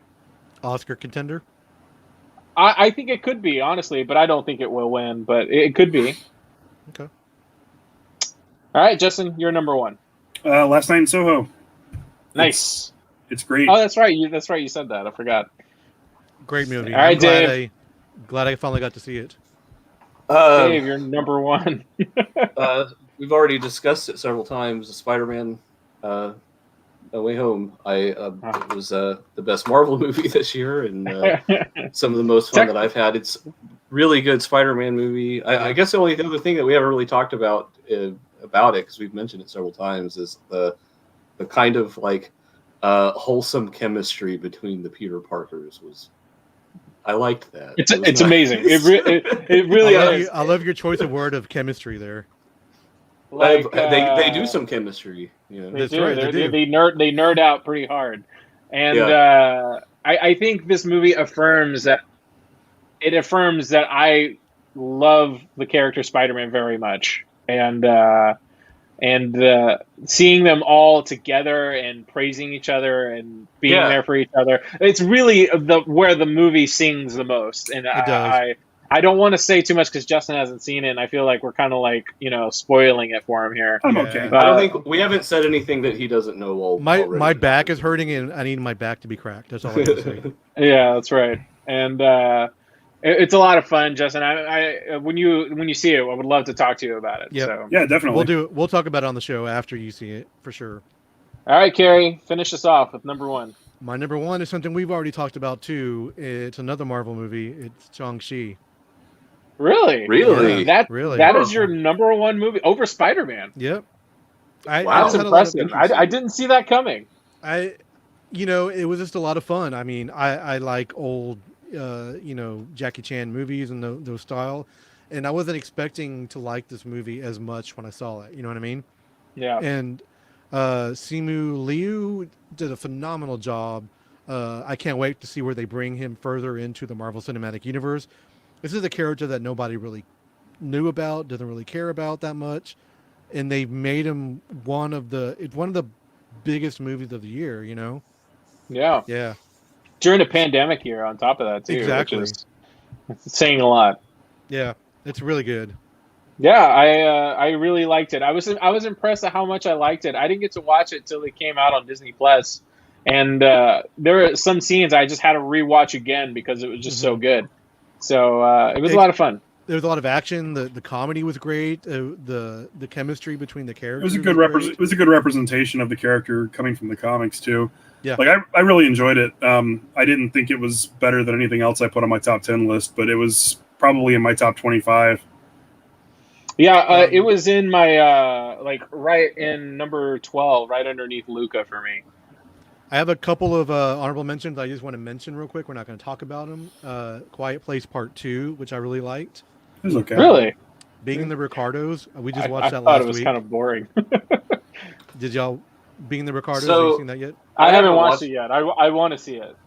I was raised on a steady diet of I Love Lucy. Yeah. And so I am a little bit curious about this movie. The casting seems a little bit weird to me. Yeah, It is I a little agree. bit weird, but it's good though. If you like Aaron Sorkin, just know it is very word heavy, and they do play around with something I don't like in movies of different times. So you're sort of confused sometimes of what's going on here, what's going on there. But Well, I that's bet Aaron one of Sorkin for you. well, yeah, no, totally. It's once you watch it, you're gonna think it's really perfectly cast. It's See, I really like Aaron Sorkin as a writer, but I don't think he's a very good director, and I think that's where a lot of his material gets fucked up.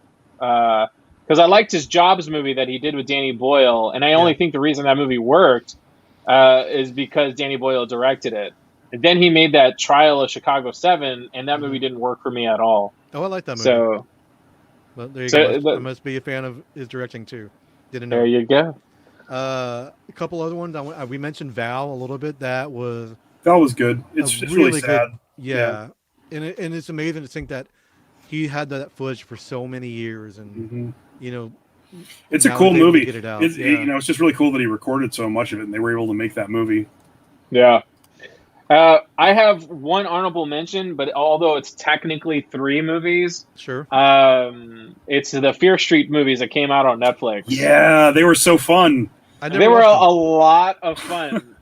The best one was the first one, Hmm. and my God, the fucking bread slicer scene is probably Yeah. still to this Oh, day the most you vicious lost me thing I've there ever already. seen. them. Dude, I don't know about there's that, a but it was there's a it was really death good. scene. There's a death scene in the first movie where someone gets killed by a bread slicer, and it's vicious. They didn't pull punches. I'll agree with you on that, but it's not like the worst thing I've ever seen or anything. So nobody's In seen. comparison of the rest of the movie, it felt very very vicious to me. Nobody's seen the Kingsman yet, right? Not yet. No, I want Not yet. to though. I did too. I haven't Um, seen any of those. Oh, really? They're pretty Yeah. I fun. like the Kingsman movies. The first yeah, one's y'all, pretty y'all good. keep speaking highly of them, and I need this new The one. second Looks one's like a lot kind fun. of. the what? The second action, one's not the as great. action in the second one's great. The story is kind of Yeah. meh. Agreed. Okay. And No. it's funny, nobody mentioned the Matrix Resurrections. Because it I haven't sucks. seen it. Did you watch it? So I did watch it.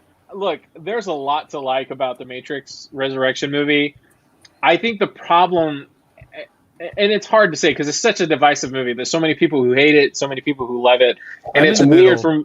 it's weird for me to be in the middle too because there's a lot about this movie I really liked. I just don't think the movie should have try to have his cake and eat it too. And then on top of that, be a Matrix movie with action and have terrible action in it. I just don't understand that. The action was not good. Why do they go away from the green color palette? Well, that I don't mind because it's a new movie, new Matrix. I know. So that's totally fine. I I did think all really the like- actors were great. I did really like the main villain in the movie. I thought that was. I did not see that coming. I just wish the movie would have just been.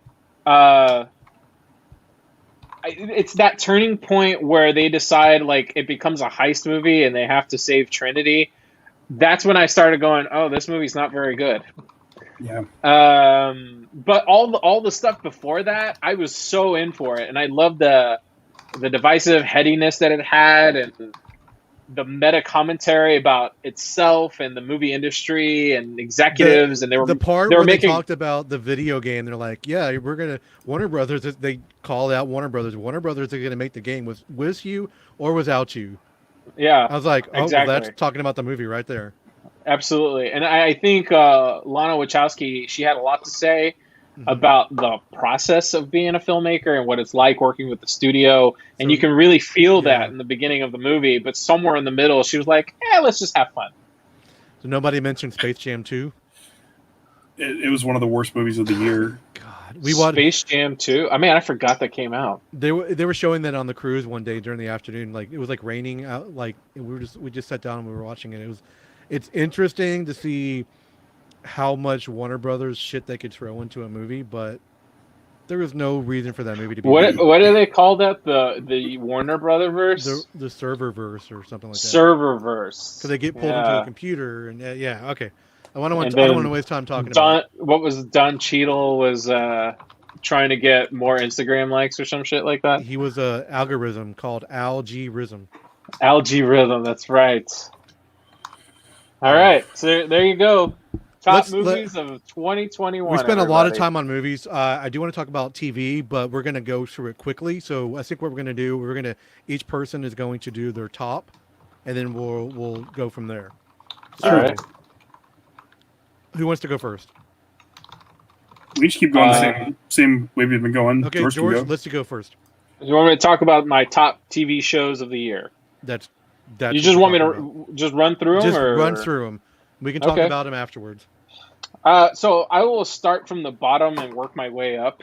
Okay. That helps. All right. Yes. All right. So yeah. So HBO's Made for Love. It's a really funny. This woman is number 10, I think. Okay. Hold on. Okay. 1, 2, 3, 4, 5, 6, 7, 8, 9, 10. Well, okay, it's 11. I'm sorry, it's not 10. It's 11. Number 11. Okay. I forgive you this time. Yeah. It's a sci-fi black comedy about a woman who gets kidnapped by this guy who's a tech guru, kind of like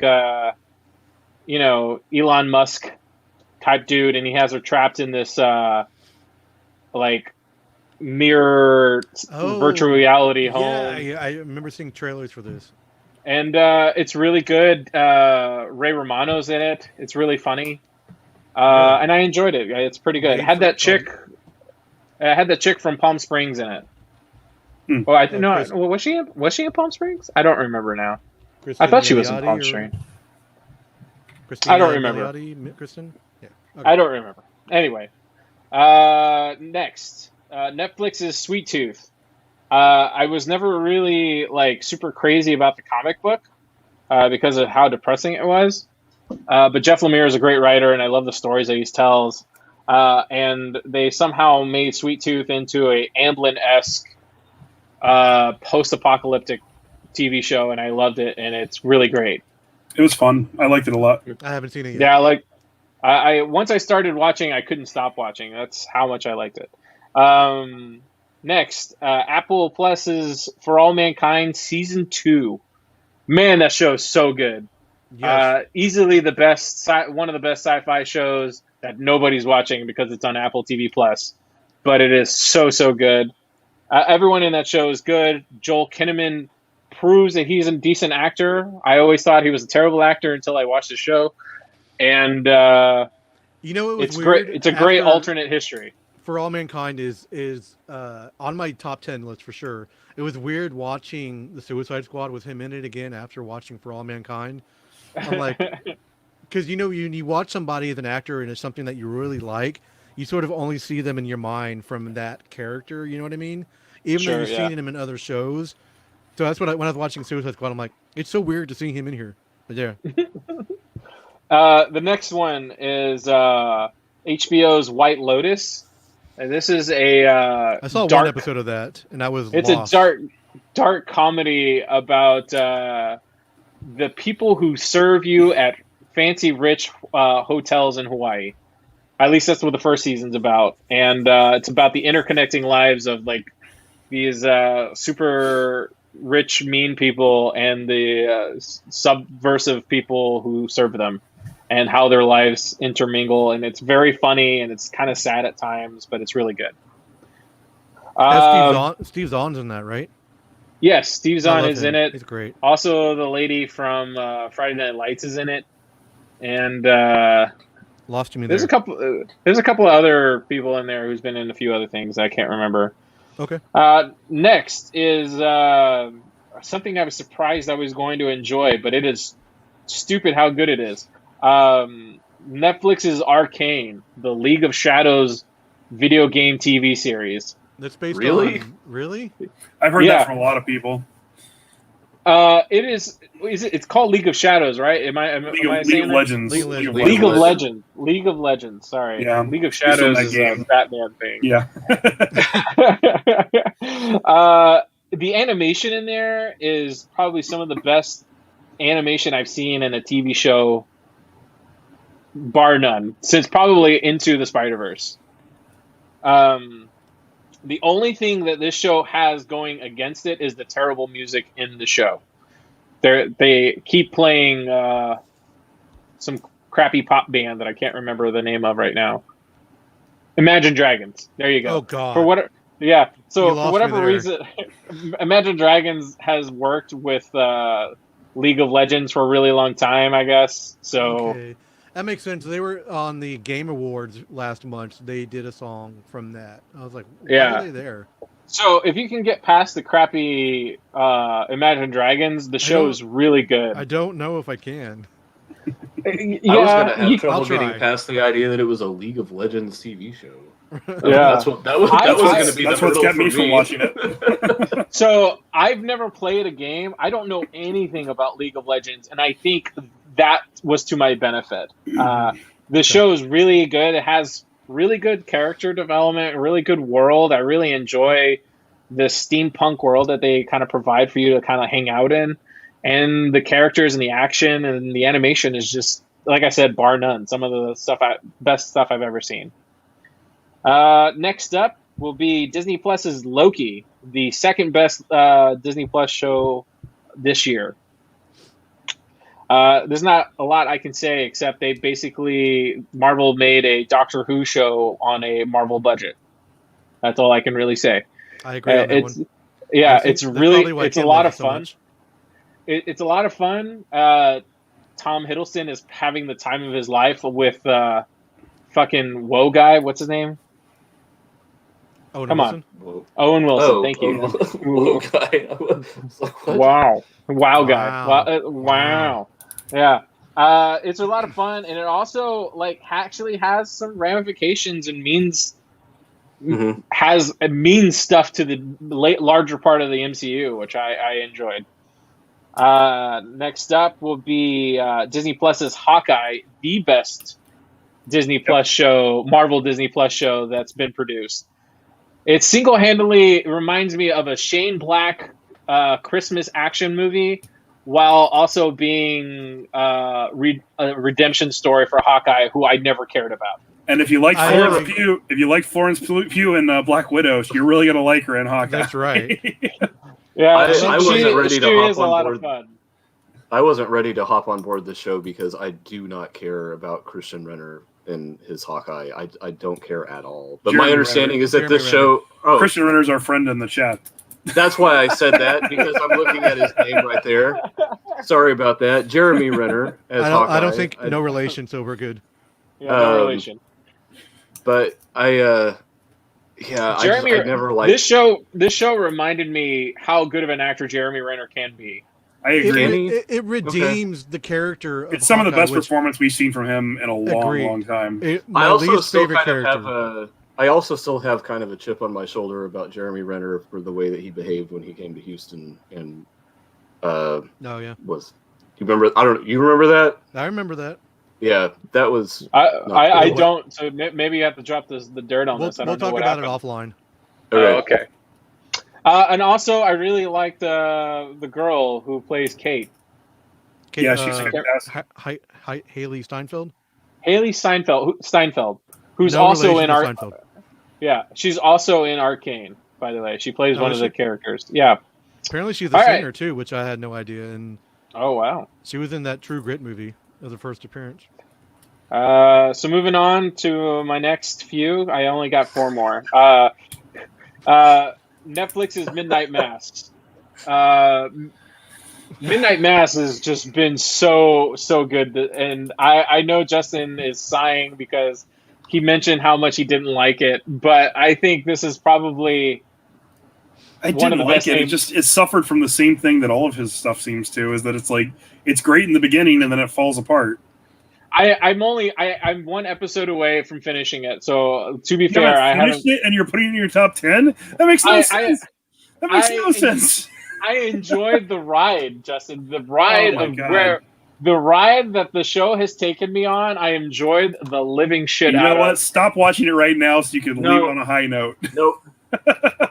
No, I gotta see it. I gotta see it through. Finish it through. I liked it. I liked it a lot. Yeah. See it through.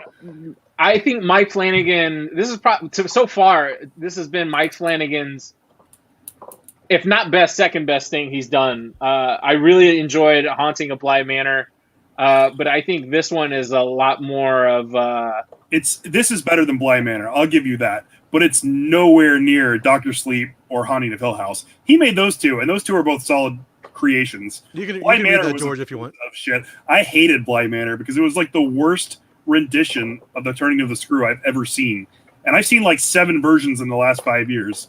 We've talked about that too. I think that maybe muddies it a little bit. So I think I went into this with fresh eyes, though. I gave Midnight Mass a chance, and I was along for the ride. And George is right. The first 5 episodes are great, and then you get to the 6th episode, and they kill the main character halfway through. And then the last episode, it was fucking great. Nope. Spoiler alerts, guys! Yeah. I got one more episode. It's been out for like months. So if they don't know that by now, that's on them. But the final episode, like you were complaining about Imagine Dragons, it's fucking hymnal music and gospel music for an entire hour. My ears were bleeding. My ears were bleeding, George. It was awful. Well, the thing I is can deal with that Catholic more than religion, Imagine Dragons. George will be fine. Well, and also, I really do feel like. Have any of you ever read Salem's Lot? Yes. Yeah, actually, just recently. No. Okay, so this feels like it's tapping what do you mean by hard. What do you mean by read? Okay. I feel like Mike Flanagan is pulling from what he knows how to pull from Stephen King. Like he's picking all the best parts, and it feels like he's pulling really hard from. Fuck! I just said it, and I can't say it anymore. Salem's Lot. It feels like he's pulling really cool stuff from that, and leaving out all the trash. And I feel like that's what he's done with all Stephen King's adaptations that he's done so far. So and also I'm a big Mike Flanagan fan, so I just really like what he's done so far. We can agree to disagree. That's okay. Don't worry. It's fine. We'll move on. We'll move on. Good. Yeah. All right. HBO Succession season 3. If you haven't watched it, you're missing out. It's fucking great. It's so good. It's great drama. Rich people who are terrible to each other, and they're Kerry Culkin is the coolest in this movie or the show because he just is an asshole the whole entire time. I started watching that. I'm halfway through season 1. It's pretty good so far. Season 1's the worst. Really? It gets better. Like? It only gets better. Is it something that I would enjoy, you think? Do you like rich people having rich people problems? Isn't that most TV shows? So there's a lot of it has the political intrigue of what you would find in Game of Thrones. Okay. But with rich people in corporate in modern America. Day. Okay. Yeah, in modern day. And that doesn't sound like fun. I know it sounds like a way I'm describing it, but it is really good. The first half of season 1's been pretty good. Rip Torn is such a delightful, mean old man. It's so good to watch Rip Torn be an asshole to all his children. Anyway, next one, Apple TV's my number 2 on the list. Apple TV's Ted Lasso season 2. What else can I say that no one else has said about Ted Lasso? It's just great, right? It's like the biggest, warmest hug from a television show you could possibly ever get. And it's so nice and it's full, and they've expanded on something that was. I would hate that show. I have no interest in watching that. It's a show about being kind and learning to be nice to each other. Yeah, Justin even when it's shit. hard. Even when it's hard to be nice to each other. That's what the show at its core is really about, and I love it for that. All right. And then my number 1 favorite TV show of the year, it's Only Murders in the Building on Hulu. Steve, God damn it, I'm losing my mind. I'm going on Steve Martin. Steve Martin. I was going to say Steve Curry, but that wasn't right. Who's that? Steve Martin and Martin Short are so fucking funny in this. They play 2 old people who are in love with true fiction on podcasting, and because of that, they decide to create their own podcast once they find out a murder in their own building has happened, and hilarity ensues. and somehow Selma or Vanessa Hudgens. Is it Vanessa Hudgens? Not Vanessa Hudgens. Selena Gomez. Selena Gomez. They look alike, all right? Somehow she's in the show, and she's kind of funny at times too. But it's great, and season 2's coming out, and it's such a delight, and probably some of the best TV that you will watch this year. It's really good, and it's not just really funny, but like the mystery story that they're telling is compelling as well. Like, Yes, it is. It's a good mystery story, And there's too. a lot of misdirection too. You're like, you Yeah. think something is happening, and you're like totally wrong. It's like listening to a podcast, which is the point. Yeah, no, agreed. So anyway, those are my favorite shows. Cool. Thank you for that. Do you have any honorable mentions? No honorable mentions, but I do have shows I'm excited for. We can talk about later. Okay.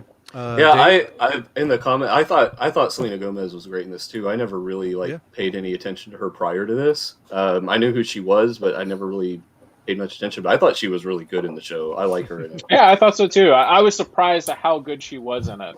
Christian and not Jeremy Renner says, I listen to so much dark, brutal, and heavy music. I have to watch Ted Lasso just for that bit of positivity. I can see that. That's right, man. You gotta do it. get that palate cleanser. You know what I mean? Spread the gospel of Lasso. Delicious tension works just as well. Trust me. All right, Justin, you're next, right? Sure. So my number 10 is Only Murders in the Building. It's fun and whimsical in the way that I enjoy. All the characters have amazing chemistry. I think Selena Gomez was a lot better than I expected her to be. Steve Martin is fantastic as always. Martin Short is fantastic as always. I love this. I can't wait for season 2. George pretty much said everything else I would have said about it. Agreed. Number 9 was The Witcher season 2. It's more of what we loved in season 1. Lots of action. I could never get through season 1 for some reason. What? Really? I stopped. It's really good. I just Here's forgot the to thing. put it on my list. I Justin, stopped. I'm sorry. I maybe watched like 3 or 4 episodes in, and then I stopped for a while. Then we tried to go back to it, and I was completely didn't remember what happened. So I would just start over. Maybe, Yeah, just start over or watch the recap because Netflix has a really good recap on their. The on their production page. value is so high on this show. I mean, it's dark and there's all kinds of cool monsters and like Henry Cavill playing a dark, cynical character more so than Superman. More so than other characters we've seen him play. Sure. I really enjoyed it, and I'm not even a fan of the games. I never played the games, but I enjoy the show.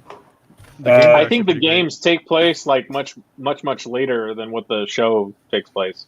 They do a good job of explaining things that I've heard of about the games to the point where at least you can like follow along even if you've never played them. So I think it's really well done, just a really well done series. Number 8 for me is Cobra Kai season 4.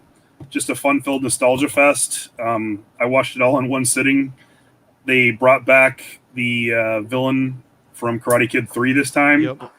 I haven't started this yet, so don't get too much into it because I love this stupid show, and I'm stupidly excited to see Terry Silver again. He's one of the most nonsensical movie villains I've ever seen. He has a great character development in this. He really does. He's come so far from where he was, and then as soon as he gets reintroduced, it's like he just falls off a cliff and like goes right back to being who he was in the 80s. And it's pretty amazing. Well, the show, like they do such a good job on the show with like really like honoring the source material, but then doing something with it. Yeah. So I haven't started season 4 yet, but I'm really excited about it. And what you said, Justin, it's very hard not to watch it all like in one sitting. You're like, you just want one more. You want one more. I'm thoroughly impressed with Cobra Kai as a whole. Like all 4 seasons have been great. I got tapped out on season 3. I had enough. Really?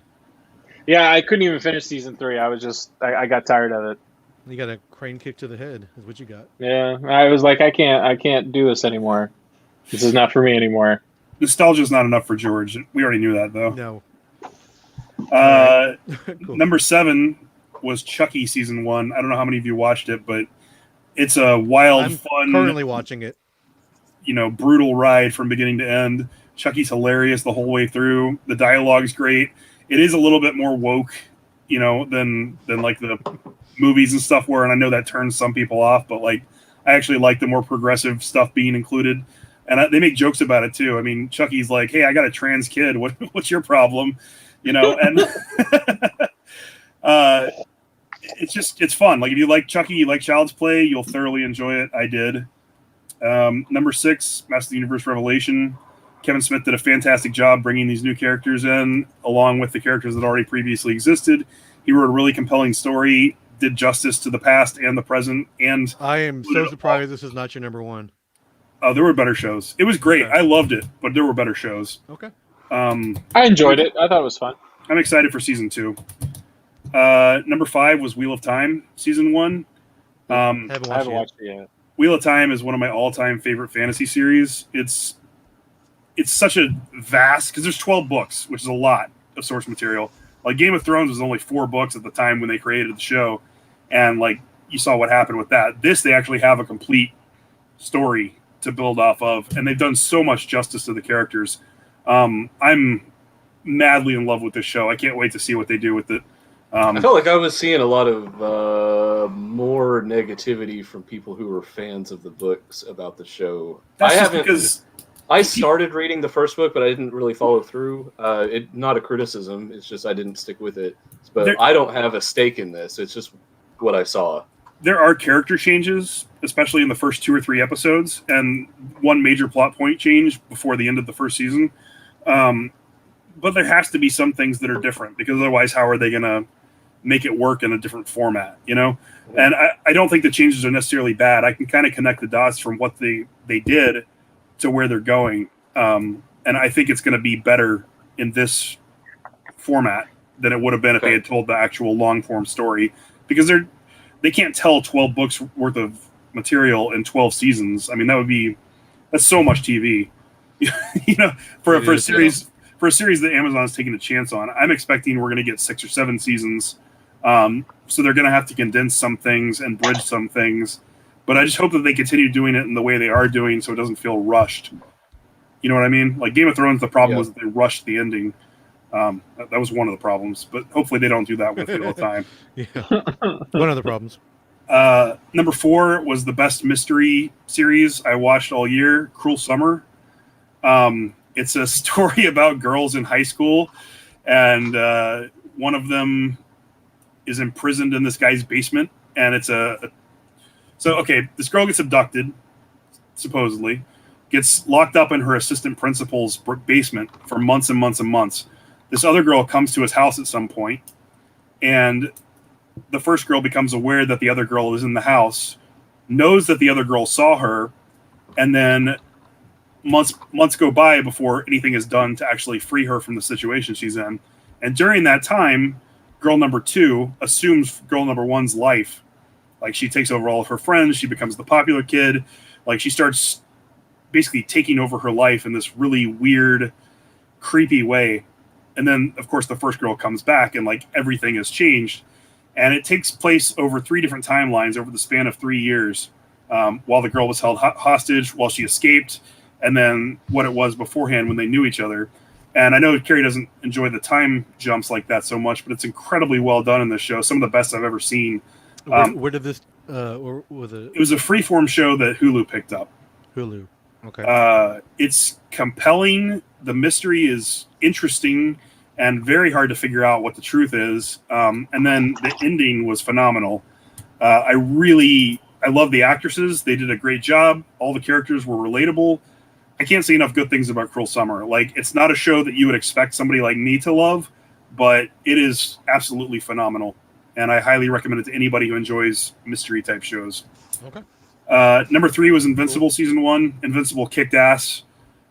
That's really all I can say about it. Invincible was awesome. I forgot that came out this year. Yeah, it was early this year. It was like, it's on my list for sure. Yeah. Number 2 was the best comedy show season this year by a large margin. Curb Your Enthusiasm season 11. Larry David has lost his fucking mind. He's doing things like taking Nazis dry cleaning for them and getting it washed. Like, it's crazy. There's some crazy shit that happens in season 11, and it is hilarious. I haven't laughed out loud so hard at a show in a long time. If you enjoy Curb Your Enthusiasm, why have you not watched this? if you don't enjoy Curb Your Enthusiasm or you've never seen it, do yourself a favor and watch all of it because it's great. I started watching it like last year, but I got somewhere in the first season. But it got a little overwhelming. Like there's like 11 seasons. Oh my god! I started watching it in 2019, and it's easily top 3 all-time comedy shows for me at this point. Wow! I could go back and watch the entire thing. It's so good. I love it. And then the number 1 series of the year, which is a massive phenomenon that I'm sure a lot of people would put as their number 1 show, Squid Game. I was absolutely hooked on this thing. It was hard to tear myself away from the TV. I stayed up until 7 a.m. watching it the first night that I found it, and that was before it became super hyped up. I watched the first episode.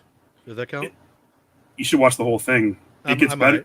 It gets better and better. I know if you're not a big fan of like foreign stuff, I mean, you've already established that I'm a giant weeb apparently. But if you like, if you like foreign films, and you don't mind reading things with subtitles, I think you can get a lot out of Squid Game. The English translation's not so great, but the subtitles I loved. It's a pretty dark and twisted series, and it's great, and I love it. So cool. All right. I do have a few honorable mentions. I can throw those out real quick. Hit Monkey was super fun and a true adaptation of the comic series. I loved it. I thought it was really well done. Doom Patrol Season 3 has them back on track. Season 2 kind of had some missteps, but I liked Season 3 a lot. Hawkeye. They got rid of the daughter really early. I was happy with that. And she was the worst part of Season 2 for sure. Yeah. Hawkeye, best Marvel series, except for Daredevil. Masters of the Universe, the children's version that was released, the new one, it's actually a lot of fun. I recommend it pretty highly. Tell Me Your Secrets on Amazon was fun. Always Sunny in Philadelphia had a great season. Wasn't quite as good as Curb Your Enthusiasm, but it was good. I just finished that a couple days ago. It's short. It was like 8 episodes. It is short, yeah. Most of it was in Ireland. Letterkenny had a great season. There's a prostate exam episode, which is really, really funny. And then a series that probably nobody remembers because it came out in January, but Them. It was all about racial discrimination and stuff, and it had some of the most twisted horror stuff I've seen in a long time. That Bojangles Dancing Man, really creepy. I know we talked about it way back when, but it's been months, so it was really good. That. Yep. All right, cool. Thank you, sir. Yep. Brutal Dave?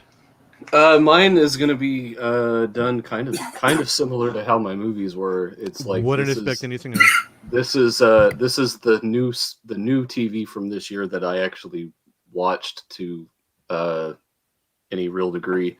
Cool. I watched more stuff than this, but this was only the stuff that I stuck with. It's not in a hard order. It's just kind of a general ranking here. I'll start at the bottom. Inside Job on Netflix. I would probably rank this one higher, but I haven't finished it yet. There's still a lot of it left to go. Previews for that when I go to Netflix. So this is a show that's like kind of like targeted to me. So do you know what the gist of it is? It's about a conspiracy theory like department that hides shit or something like that. So basically the gist of it is like all the conspiracy theories, they're all true, they're all real, and the show follows the this one woman in particular, but it's kind of her whole team that she works with, who works for the corporation that facilitates all the conspiracy theories. They're like the middlemen. That's about right. They're like the middlemen for all of these like evil entities and all of their schemes and stuff. They implement the plans and they organize it, and it's this like they have there's a public facing front to this corporation, but what they really are is the operations for all of the conspiracy theories. It's really funny. Conspiracy theories are something of a hobby of mine. I think they're hilarious, and I find them oddly fascinating, and the mentality behind them I find really interesting. So anything that's kind of making fun of kind of conspiracy theory stuff, I'm at least going to check out. It's a cartoon. Am I correct? Yeah, it's a cartoon, and it's. You remember when George played devil's advocate for flat earthers? I remember. I remember. I remember. It's the some of the production team on it is also people who worked on Gravity Falls, which I also really liked. Oh, I didn't know that. And Gravity Falls also taps into this like conspiracy theory stuff too. Not in the same way. It's handled completely different in this, but I like Gravity Falls a lot. And this is a much more kind of adult version. It's not kid friendly like Gravity Falls is. It's not going to be aired on the Disney Channel anytime. So that was good. Then Falcon and Winter Soldier, not the best. I feel like I enjoyed it a lot more than a lot of other people did. It wasn't the best. I was just trying to remember if I did watch. I did watch Inside Job. It was really fun. You're right, Dave. I was trying to remember what it was, but it just clicked in my head. Yes, I remember that. It was good. I'm still working on that first season, but I'm enjoying it so far. It's good. So yeah, Falcon and Winter Soldier, WandaVision, I liked quite a bit. Big Mouth season 5. Still going through that show. I got my wife turned me onto that show earlier this year, and we watched. She had already watched most or all of what was out, and so we restarted from the beginning. It's really funny. It's good. It's a very uncomfortable show sometimes. Yeah, totally. But I feel like it's really funny, and I feel like it deals with a lot of difficult subject matter in a compassionate. They could show some of those episodes in like a sex ed class, and they could. Yeah. They could be almost okay. Any of you ever watched F is for Family? No, I haven't. I think if you like Big Mouth, you'll enjoy F is for Family as well. It's on. It's Bill Burr is the dad of this family, and it's a lot of like life lessons type stuff. It's almost kind of like King of the Hill meets the show we were just talking about. Big Mouth, yeah. Kind of like that. It's a weird mishmash of that sort of stuff. So I think you'd enjoy F is for Family. Okay. Then I had season 3 of What We Do in the Shadows. I don't think it was their strongest season, but it was enjoyable. I liked the camaraderie, the weird camaraderie between Laszlo and Colin Robinson. Yes. I enjoyed that quite a bit. Like I said, I feel like it wasn't their strongest season, but I liked it. It was fun, and I'm curious to see where it goes. Then Loki was a hell of a lot of fun. We talked about that already. Yep. I had Cobra Kai season 3 on my list because it also came. So I don't know if y'all picked up on this, but the 2021 was bookended by Cobra Kai. It really was. Came out January 1st. Yep. And season 4 came out December 31st. That's right. I didn't realize that, but yeah, I'd lump them together. Yeah, I would lump them. I definitely put those two together. Again, I the Karate Kid movies were a constant for me growing up. I loved those movies, and I'm just so impressed with the show is simultaneously as ridiculous as those movies are, but also really heartfelt and good, and in the best way possible. In the best way, and they really do a good job of balancing the nostalgia factor with doing something new with the content and with the characters. Like the characters actually feel like characters that are going through stuff. I actually went back and rewatched all the movies this year too, which I hadn't seen in a long time. Great show. Even when it's at its like hokiest and cheesiest, I'm still on board for it because the rest of it's so good. Only Murders in the Building was next, which we talked about, and Midnight Mass I feel pretty sure was maybe not my absolute favorite, but it was definitely way up there. So that's the last one I have on my list. Cool. You have any honorable mentions or anything? No, that's it. Okay, that's it. We got them the all. End. Awesome. I'm gonna do mine like sort of top. I have so many on my list. I'm trying to figure out how I want to do this. I'll do my top. Let's say top 18, real quick. 18. Wow. Yeah, I have like 23 on my list, maybe even 24. But I'm going to start number 18. To show that probably only me and my wife watch is Resident Alien, Alan Tudyk. I watched the first 2 episodes of that, and that's it. Okay. That's We about enjoy as that all show I a could lot together. stomach. Yeah. Let's see. Mystic Quest, the new season of Mystic Quest was really good. I really like that. Again, it does what season 2 did. Is it? It's on third season, right? I think this was the second season. Was it the second season I or the believe third so. season? Anyway, they did like what they did in the first season, where they had like 2 really, really, really, really good episodes, and the rest of them were just kind of okay. This is the Rob McElhenney show, right? It is. Yeah. Yeah, Okay. this is the second season. I feel the some of the episodes in this season were better than the first season. There was a lot more character development. It wasn't just Yeah, trying the to throw jokes at you. episodes where they go in the backstory about the writer was some of the best TV Oh yeah, that was writing. really good. Number 16 for me was Behind the Attractions. I know Dave's not going to like this show.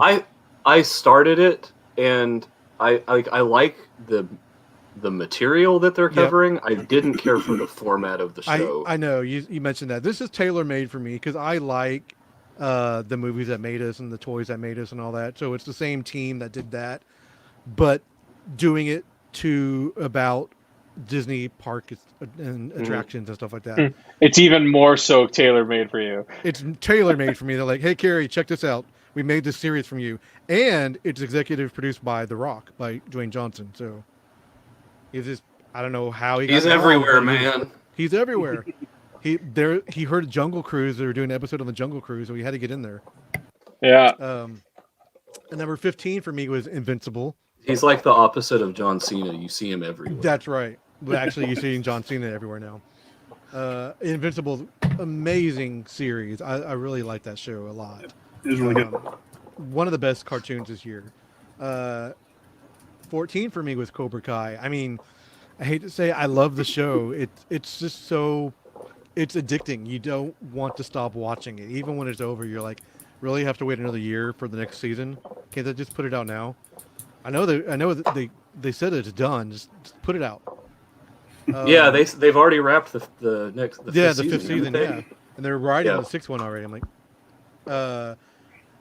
number 13 for me with What We Do in the Shadows.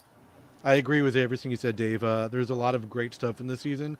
Some really cool character development too, which I enjoy. Yeah, but I just love. We love the show. It's just, and that theme song, man. I love the song. I really like the song as well. We looked up who that artist was. Mm-hmm. I don't remember her name, but like, what a strange, unique voice. Yeah. Yeah. Just a perfect song for that show too. Number 12 for me was a Marvel TV series. My wife probably has this way higher on her list, but it was Loki for me. I really liked it. Like, what I remember who said it earlier. It was the Marvel's version of Doctor Who. Who said that? George did. George. Aptly, that's spot on. That's Loki exactly was what they were great. going for. Yeah, Loki I liked was it a great. lot. Hawkeye was better, but Loki was great. Number I 11 agree. for me was a show called Evil.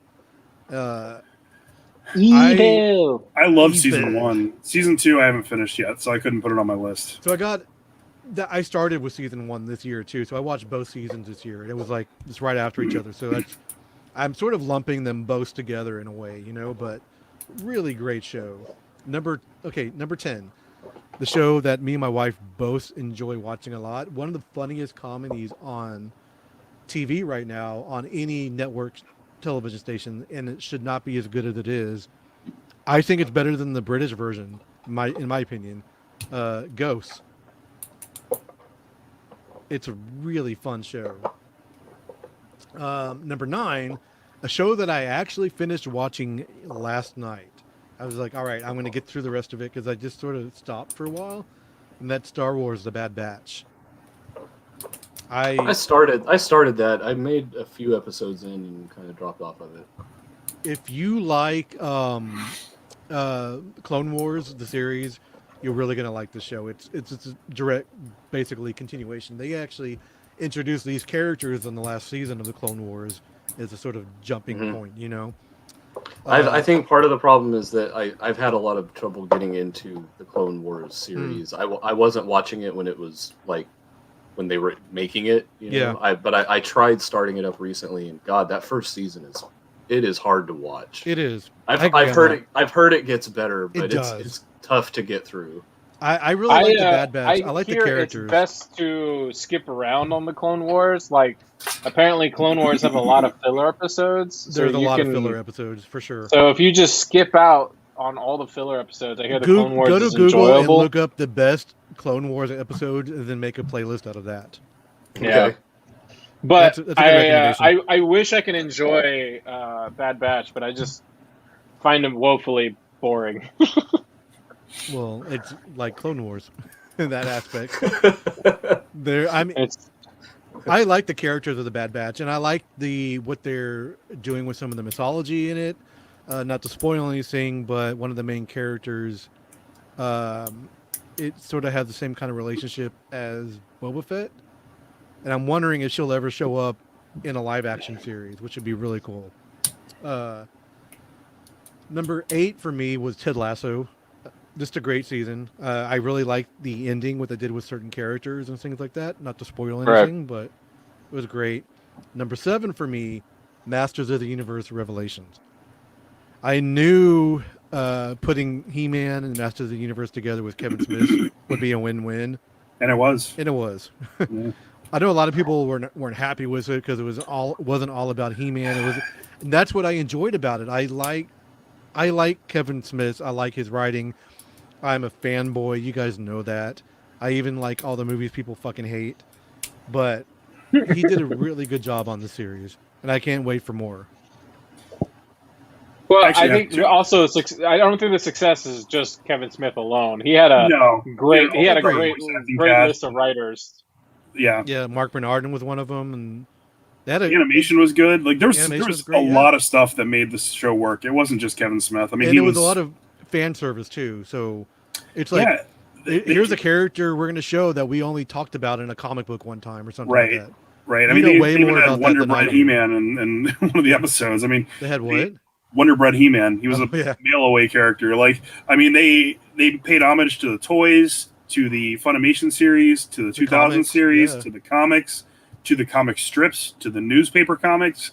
Like, they really did their research and like put nods in for every single possible iteration of Masters of the Universe. And I don't think it gets enough credit for that. People like half the community thoroughly enjoyed loves it. I thought it was half good. The community absolutely loves it, and the other half is like, "Well, it's not a show all about He-Man, so I'm not interested." And I mean, people are just wrong. It is what it is. Number 6 for me was something we've talked about earlier to a lot of degrees, and that was Hawkeye. It made me love this character. I was not a Hawkeye fan. I love the comic book version, but the MCU version of him, like he was okay. My only complaint about the series, and it's a very, very small complaint, is that there was not enough Pizza Dog. That's true. We need a more Pizza Dog for sure. Yep. I liked how I'm surprised they found a dog that's blind or one eye. Yeah. Well, you never been to a shelter then, dude? I mean, but a dog that's blind in one eye that's still cute, I guess I should specify. They're all cute, dude.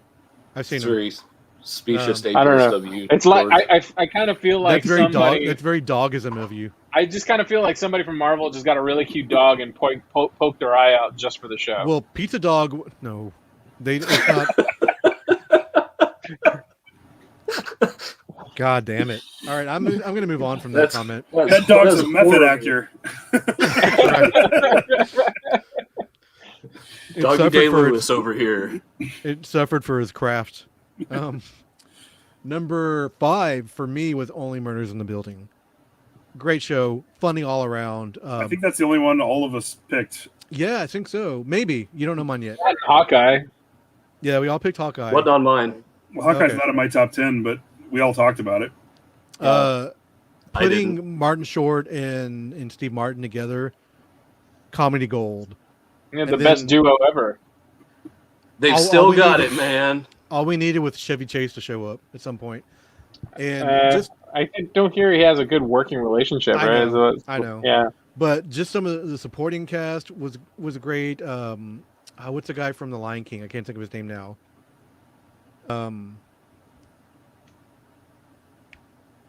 Brain fart. The guy who was giving all the money. giving Martin Short all the money. Oh yeah, Oh. Nathan Lane. Nathan Lane, thank yeah. you. Like the guy from Lion King. And I'm Lion like, King was your what? pull for that guy? I'm like, He's Timon. James Earl Jones wasn't in this show. What are you talking about? Nathan Lane is Timon. Yeah, no, Come on. Nathan Lane. That was Nathan my Lane first go-to. Nathan Lane was really good. in the I find show. it hilarious that he plays a Greek guy, and Who you sells know dips. anything about me? Yeah. Do you guys know that George is Greek? Did y'all Yeah. know? We've heard that before. I was about to say Sting Oh, in the elevator. and Yeah, Sting Sting was was in great it, too. I think one of my favorite episodes is when they find out they have fanboys. I think that's just Yes. such a good episode. They invite him to come and like help write stuff, figure it Yeah, out. help us figure this shit out. You like us so much. Moving on, number 4 for me was Doom Patrol. I I love really the need to watch Doom Patrol. I really just love haven't the- watched it yet. the Season 3 is quirkiness really of the good. show. It's so weird and quirky and fun. And like I didn't love where it ended, but not because it wasn't a good ending, just because it's like, why would you end there? sure. And they Because brought it's the Doom master, Patrol. and they brought in the master from Doctor Who. I can't think of her name now. Michelle something. Can't think of her name, but she was great. There was a lot of really cool, weird. The show, you can never expect to know what to expect on this show. It just goes in a totally different direction. That's what I love about it. Number 3 for me was a show that George mentioned. That is For All Mankind. Yeah, Michelle Gomez, thank you. Like you said, it's one of the best shows on TV that nobody's really watching. It doesn't get enough credit. It's such a beautifully done show. Number 2 for me, I was sort of on the fence about where to put this. Is it a movie? Is it a TV series? I wound up putting it the TV series, The Beatles Get Back. I was enthralled watching this It's kind show. of a TV series. It's It a is kind of a three-parter. series, It's a three-parter, right? 4-hour documentary. Or it's a 6-hour movie, whatever you want to think. Yeah.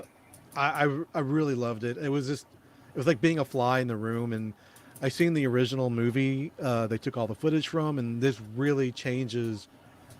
The director of that movie had an agenda, it seems like, and this has really opened everything up. So, if you're a fan of the Beatles, and you like how music is made, I can't recommend it enough. And I haven't watched it yet. I'm really excited to check it out. it's really. How much do you love the Beatles?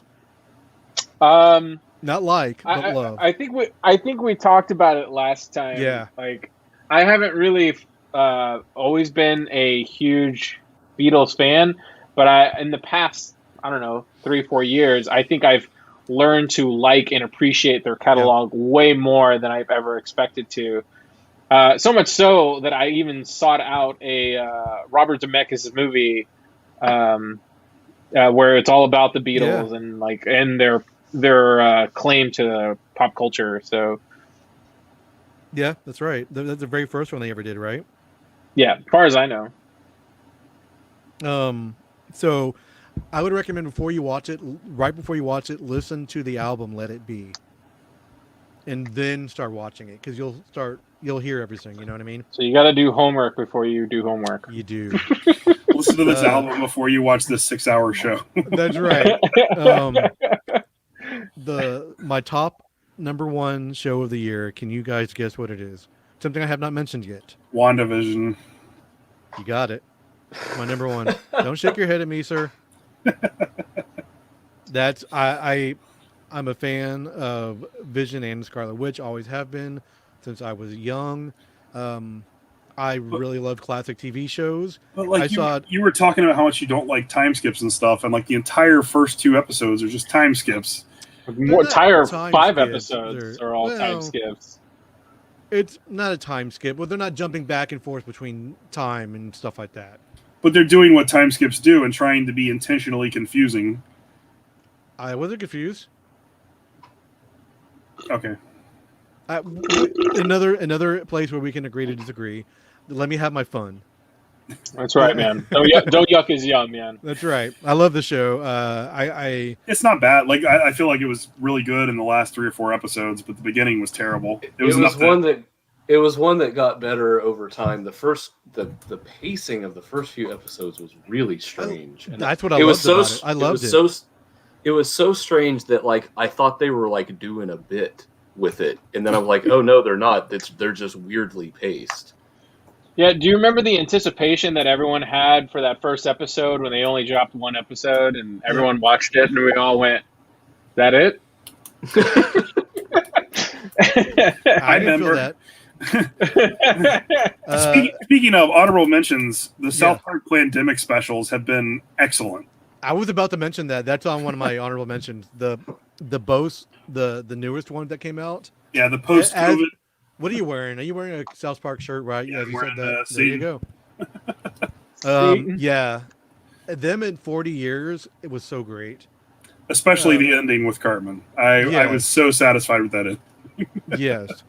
If you don't, they're on Paramount Plus, right? Paramount Streaming Plus, on that?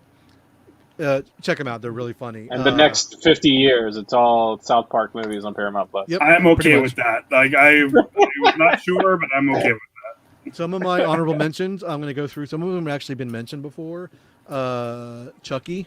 I'm going through that series right now. I've always been a big fan of the shows. It's so good. The movies, yeah. The I'm show, like episode maybe 4 right now. The show is so much better than you expect it's going to be. Like, you mentioned Hit Monkey. I'm really digging Hit Monkey. I'm not finished with it yet. That's why it's not higher up. I liked some of Star Wars Visions. There was like 2 or 3 really good ones, but the rest were sort of okay.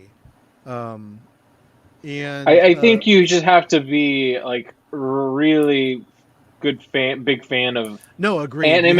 You have to be an anime fan and a Star Wars fan, and that Venn diagram. You got to be a fucking weeb.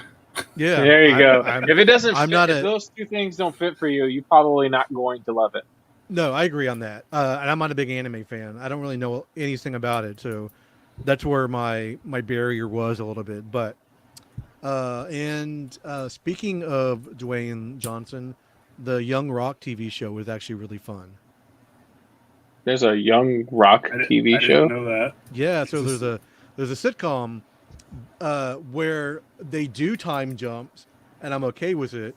So it's okay. So the premise is it's Dwayne Johnson in the future talking about as a movie star, as a presidential candidate, talking about his past in interviews, and each interview question or episode, whatever, turns into like here's what I did when I was like 10, or here's what I was like 18, or in my 20s, or whatever.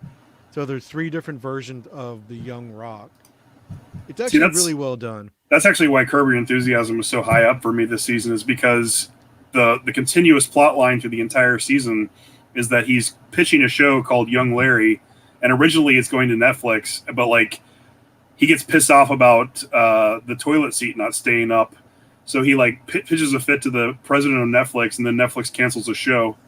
And then he goes to Hulu. Right. He goes to Hulu, and they agree to do the show because they like it. But while all this is going on, somebody breaks into his house, and then as they're fleeing, they trip and fall into his pool and hit their head and drown. And because he didn't have a fence built around his pool, which is a law there, they could lawfully sue him, even though the guy was trying to steal from him. So the guy's brother blackmails him into allowing his daughter to be the lead actress in his new show. And then she's horrible. She's like the worst actress you can imagine. She's incapable of controlling her emotions. When she should be being serious, she laughs. When she should be being comical, she cries. Like just unbelievably bad. And he keeps having to make excuses for why she's in the show to all these bigwigs and stuff. And as it's going along, he creates this subplot where he starts trying to date a county commissioner to get her to revoke the fence law so that he can get her removed from the show. That sounds like something. Yeah. The whole season is just a masterpiece. It's so well done. It's hilarious from beginning to end. So, I guess I don't need to watch all the other episodes of the other seasons to really. Like every season is kind of its own standalone thing. Like you could definitely just watch season 11 and enjoy it. Going back real quick to the Young Rock, I was going to say that one of the cool things with some of the older, when they go back in time, is some of the other wrestlers are around too. So you have like Andre the Giant, Macho Man, all these different. Oh, so wrestlers. they do talk about his wrestling life. No, yeah. Well, when This is going back to when he was a kid. His dad was a wrestler with these guys in Hawaii, so they actually have him in the show. There's Andre the Giant and Macho Man, and I can't think of everybody else, but there's a lot of those old school wrestler guys in the show. It's Do you fun. think a studio exec saw that picture of Dwayne the Rock Johnson in his fanny pack and thought, we need to make a TV show out of that? Oh, they make fun of that on the show for sure. That's what it feels like. Something a studio exec came up with, and they just went with it. Yeah. But it has that heartfelt, at the end, like like all good sitcoms have always had, like the Goldbergs Like and the Goldbergs. Yeah, I was Yep. gonna say exactly. It's very much like that style. All right, that's it. Did we miss any shows or anything? that. I think we covered it, man. I think we named them all. All of them. Yeah. We got it all. lot We of put them a are fork. pieces. We put a fork in it. Is what we did. So for music, Oh man, we're gonna do music too. no. Hold on. Justin and Dave and myself are going to be doing an MSR cast this weekend. We're going to really go into depth of our favorite albums of the year. I'm almost finished with my list. It's been very difficult. But George, at this moment, Yes. if there's a few that you want to talk about, we can talk about them real quick. So I made a music list of my favorite songs of the years, guys. Okay. Of this year. Believe it or not, this is the first time Of 2022. of 2021. All right. Like all my favorite songs from 2021. Okay. This I'm is the first interested. time that I'm actually participating in the music portion of the show. I'll send you your participation award later. Thank you. I'm expecting it in the mail. So they're songs, All right. not albums. Yeah, these are just songs. These are Okay. songs that I really enjoy, Okay. that I've listened to on a numerous occasions and gone back to listen to some more. It's the Hamilton soundtrack. That's exactly right. God, I don't even need to do this anymore. We're done. No, I'll try to go through them as quickly as possible. Mute the Silent by Orbit Culture. I don't know if you guys know, but I'm a big know Orbit them. Culture fan. Yeah. I've talked about them on a nauseum level on this show. I think they're really good, and that song's really great on that album. Tower of Cosmic Nihility by Iotun. I don't know if I'm pronouncing this It's correct. actually Jotun. Jotun. Jotun. Oh, okay. So there you go, Jotun. Not to spoil anything, but they might be talked about on the future episode of MSR Cast because Oh, there you go. I really dig that song. I am amazed by that. Blood Moon by Tower. I think it's a really cool, like rockin' old school music with a female lead vocalist, Okay. which is unheard for me because normally I don't enjoy female led vocals in music. Anyway, Mastodon, The Crux. I think that's the best song on that album. Yeah. Motor Death by Uh-oh. Oh, You got muted, George. Nobody wanted to hear that. Womp womp. Hello, can y'all still hear me? We can We hear you. there you are. Can't see you, but we can hear you. You're frozen. Oh. All right. Well, I'll continue on.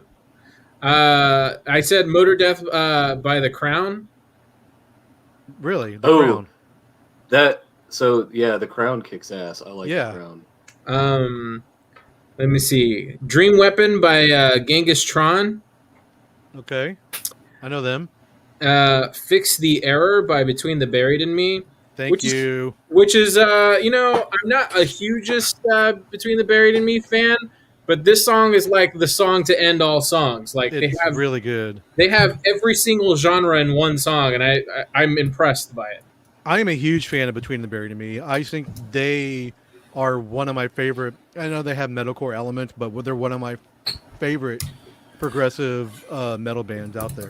They're I good. feel like when they're on, they're really good, but I just Yeah. don't feel like they're always on. Okay, I Uh, can do this that. I haven't. This song really fucking kicks though. Yeah, it does. Okay. Malignant. This one was tied for me. It's called Malignant. I can't pronounce it. I can't read right now. Malignant. Malignant. Malignance and or Hemorrhage. I couldn't decide by the band Enforced. Oh wow. I'm just being surprised tonight. What's going on? A little bit. Yeah. Yeah. What up? And The then plan lot is of coming research. to fruition, gentlemen. The All plan. George kind of likes some metal is going to be the new I segment. like some metal. Go figure. The Shovel and the Cross by White Void. Okay, wow. Yeah, I like them. Satanic Magic Attack by Bewitcher. Yes. Yeah. Yeah, that's a good one. That band is a lot of fun. I recently Witcher's a hell of a lot of fun. I came across them like I want to say like a couple weeks ago, and they're pretty good. Isn't Everyone the Nine Inch Nails and Health mashup song? It's pretty good. I haven't heard that. Well, if you're not a Nine Inch Nails fan or a I Health am. fan, you probably will not enjoy it. I am a fan of Nine Inch Nails, actually. So, Ghost Horse by Galacticon, Brandon Small's Galacticon. You put out a new album? It's just a single for right now. Okay. Going back to your real quick, back to your White Void band. Do you know who the main songwriter of that band is? George was actually the one who brought White Void to our attention last year, if you remember. Yeah. We discussed this at length then. He's one of the songwriters from Portnagar. Yeah. And so this is where the list kind of strays away from some metal music. All right. There's a song called Be Sweet by Japanese Breakfast. It's just a great pop rock song. I can't listen to it enough. It's a great song. The Engine by Eisenhand. I've talked about them on the show before. I really dig this band. Moonlight and Pathkeeper by Interloper. Also really dig that band a lot. I listened to that band quite a bit this year.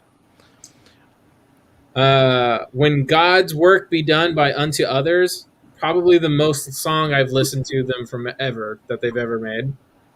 Your wife says, don't forget Taylor Swift. Oh, sorry. I will not mention Taylor Swift. And then Night Age by The Descendants. Oh, wow. Have You Checked Your Butthole by Tom Cardy? I have not. No, but thanks for asking. The Last Dance by St. Paul and the Broken Bones. And then I have Shadow Minds by The Halo Effect. And Merkaba? Merkaba, I guess. Or Macabre by Persephone. Yeah. Do you know this? Your list here, George, has inspired me. I think all of us for MSR Cast this weekend need to come up with our top songs, not just albums. Dude, it's so hard to do top songs. Don't do that to me or Christian. Come on. Don't do that to me or Christian, man. It's too fucking hard. What we can do is we can create a special playlist and we can just stick them all on there. I'll take a song from each of my top albums. How about that? That's fine. We can do that. Works. That's what I was originally doing. I was just kind of originally picking my favorite albums, but then I was like, I listen to more songs than albums, so I thought it made more sense for me to do songs. Yeah, you listen to music differently than us. We do. You listen to stuff on more random, don't you? Yes. Yeah. Like I will listen to albums straight through, but after I click like on certain songs, my liked playlist a lot. Yeah. And to round out my last two, it's Neon Head by Starcadian, and the most 2020 song and 2021 song of all time, Vaccine Daddy by Richard Cheese. Okay. There you go. Yeah. There you go. I haven't heard that. You should definitely listen to it. Yeah, we're going to send me this list because we are going to definitely make a Metal Geeks playlist and we'll share it out. I think I have a Richard Cheese 9 Inch Nails parody CD somewhere. Well, he did a couple of songs of them. I think he did a whole album of parody songs of theirs. I have it somewhere. I know some of my favorite songs aren't necessarily from my favorite top albums. You know what I mean? Sure. Yeah, I'm sure that's the case for me too, Carrie, but I don't want to comb back through thousands of albums. He's already did the work, Carrie. Don't make him work more. This is your bonus points. Oh my god! All right, guys. I can do at work tomorrow. We're about to hit 3 hours, so I want to thank everybody for hanging out with us tonight, and everybody that's going to be listening to us in the future. Speaking of time jumps, when we put this out as a podcast. That's our favorite TV shows, video games, movies of 2021. There was a lot of good stuff this past year. I didn't dive into as much media as normal with my new job and that type of stuff, but I listened to a lot more music just because I had more availability for music to listen to. So I cannot wait to talk about my favorite albums on MSRcast. Some of them are going to surprise a lot of people. That's all I got to say. It's Hamilton, the soundtrack. It is not. I will definitely say that. It's But the if you, soundtrack to a canto. it is definitely not that. So if you want to check us out, we are all over the internet. MetalGeeks.net. You can check us out there. And our sister site is msrcast.com. We're on all the streaming sites, so we're on your Spotify and your Apple Music and all those good places where you can download podcasts. You have a podcatcher, just subscribe to us there. You'll get every new episode direct to your mobile device or wherever you check out your music and your podcast. We're on all kinds of social media at Metal Geeks, Twitter, Facebook, Instagram, not TikTok. And check out the Metal Geek Society on Facebook. Just search for Metal Geek Society, join that. We have a lot of fun talking about... The password is balls. The password is not balls, but you can use that password if you want. We have a lot of fun talking about there's memes, and you can see Christian Renner's list of every single metal album for every week, which is pretty great. A lot of cool stuff going on in the Metal Glad Geek he does Society it so I page. don't have to. I know. He's doing the Lord's work. He is. But okay, let's start with you guys. So George, what about you? Where can people find you? You can find me on the social medias, including Letterbox now, because I was doing Letterbox and I stopped, but then I picked it back up. That's So the you site can where find- you show or you punch in what movies you've seen, that type of stuff.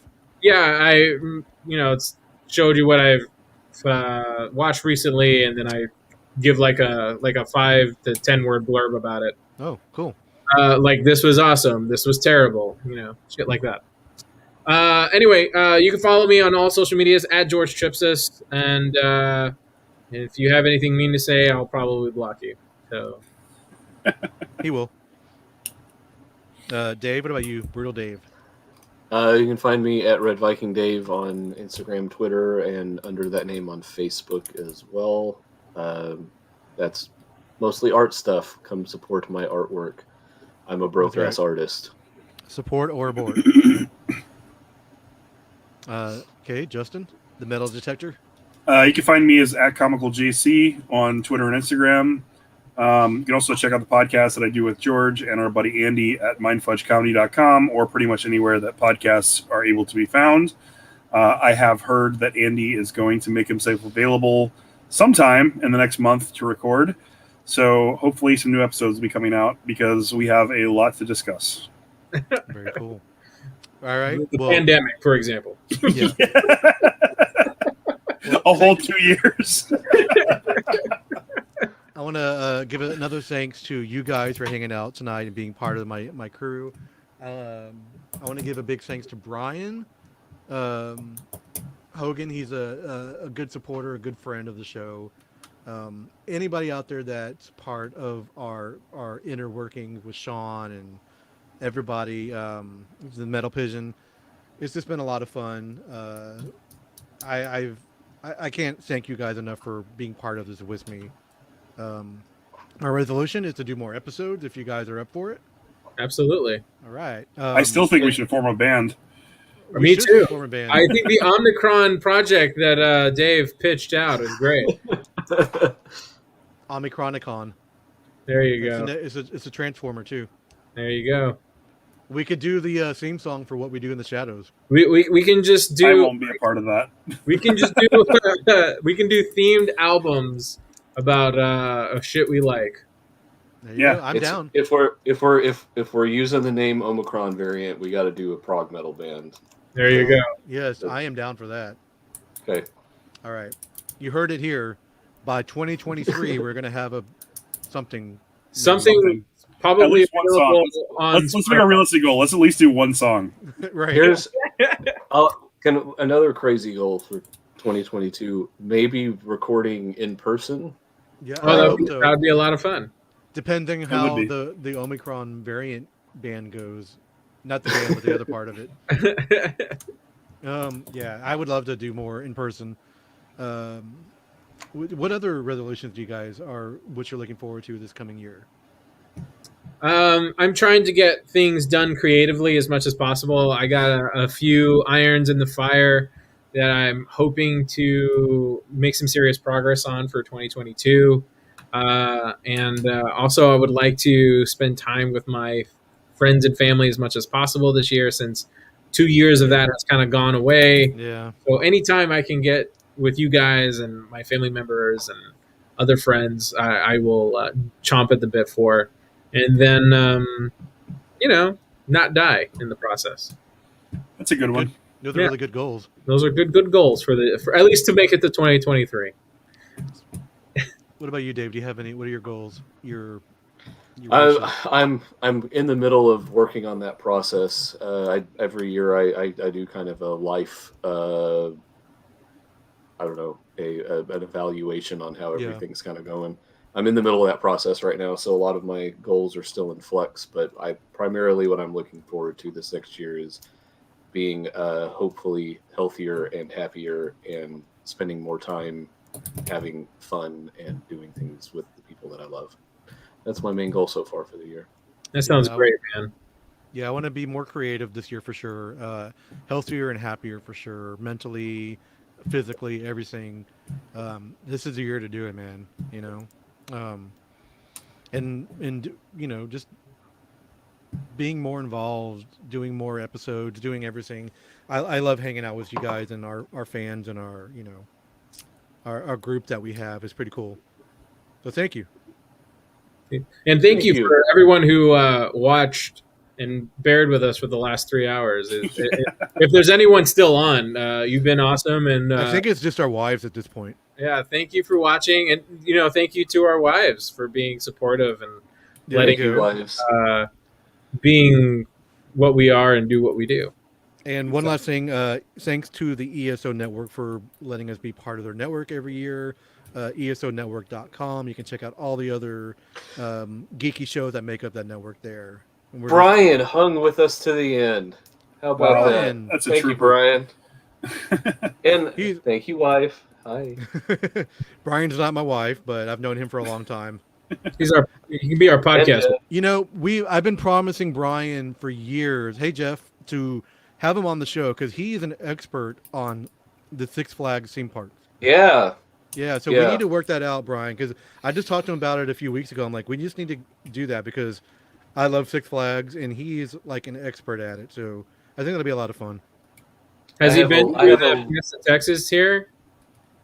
If I'm not wrong, I think Brian was just at one of the parks like in the past few weeks, right? But has he been to Fiesta Texas though? I have.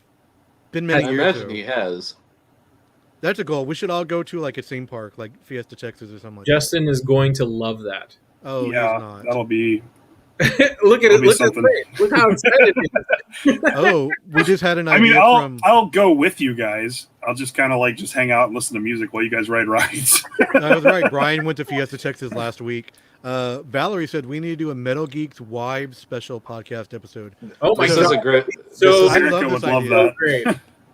So it'll be none of us, but all four of our wives. Yes. I think that would be awesome. I think I I do would too. too. I'll get my wife to do that. I think that would be great. I've convinced Kim to be on the episodes before, so it's not that difficult. We can do it. We can. We've had Catherine on our show before. She shouldn't have a problem. And then Eric is already a podcaster, so that would be no problem at all. Valerie does Twitch, so I mean, it's not like she's not used to speaking in front of people. Like, I think it'd be a cool show.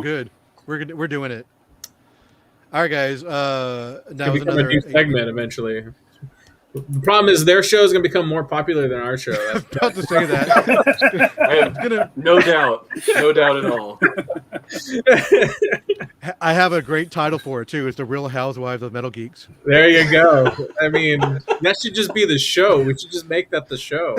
We have to have Catherine take over George Hates Metal, and like we'll pick a song for her to listen to and critique.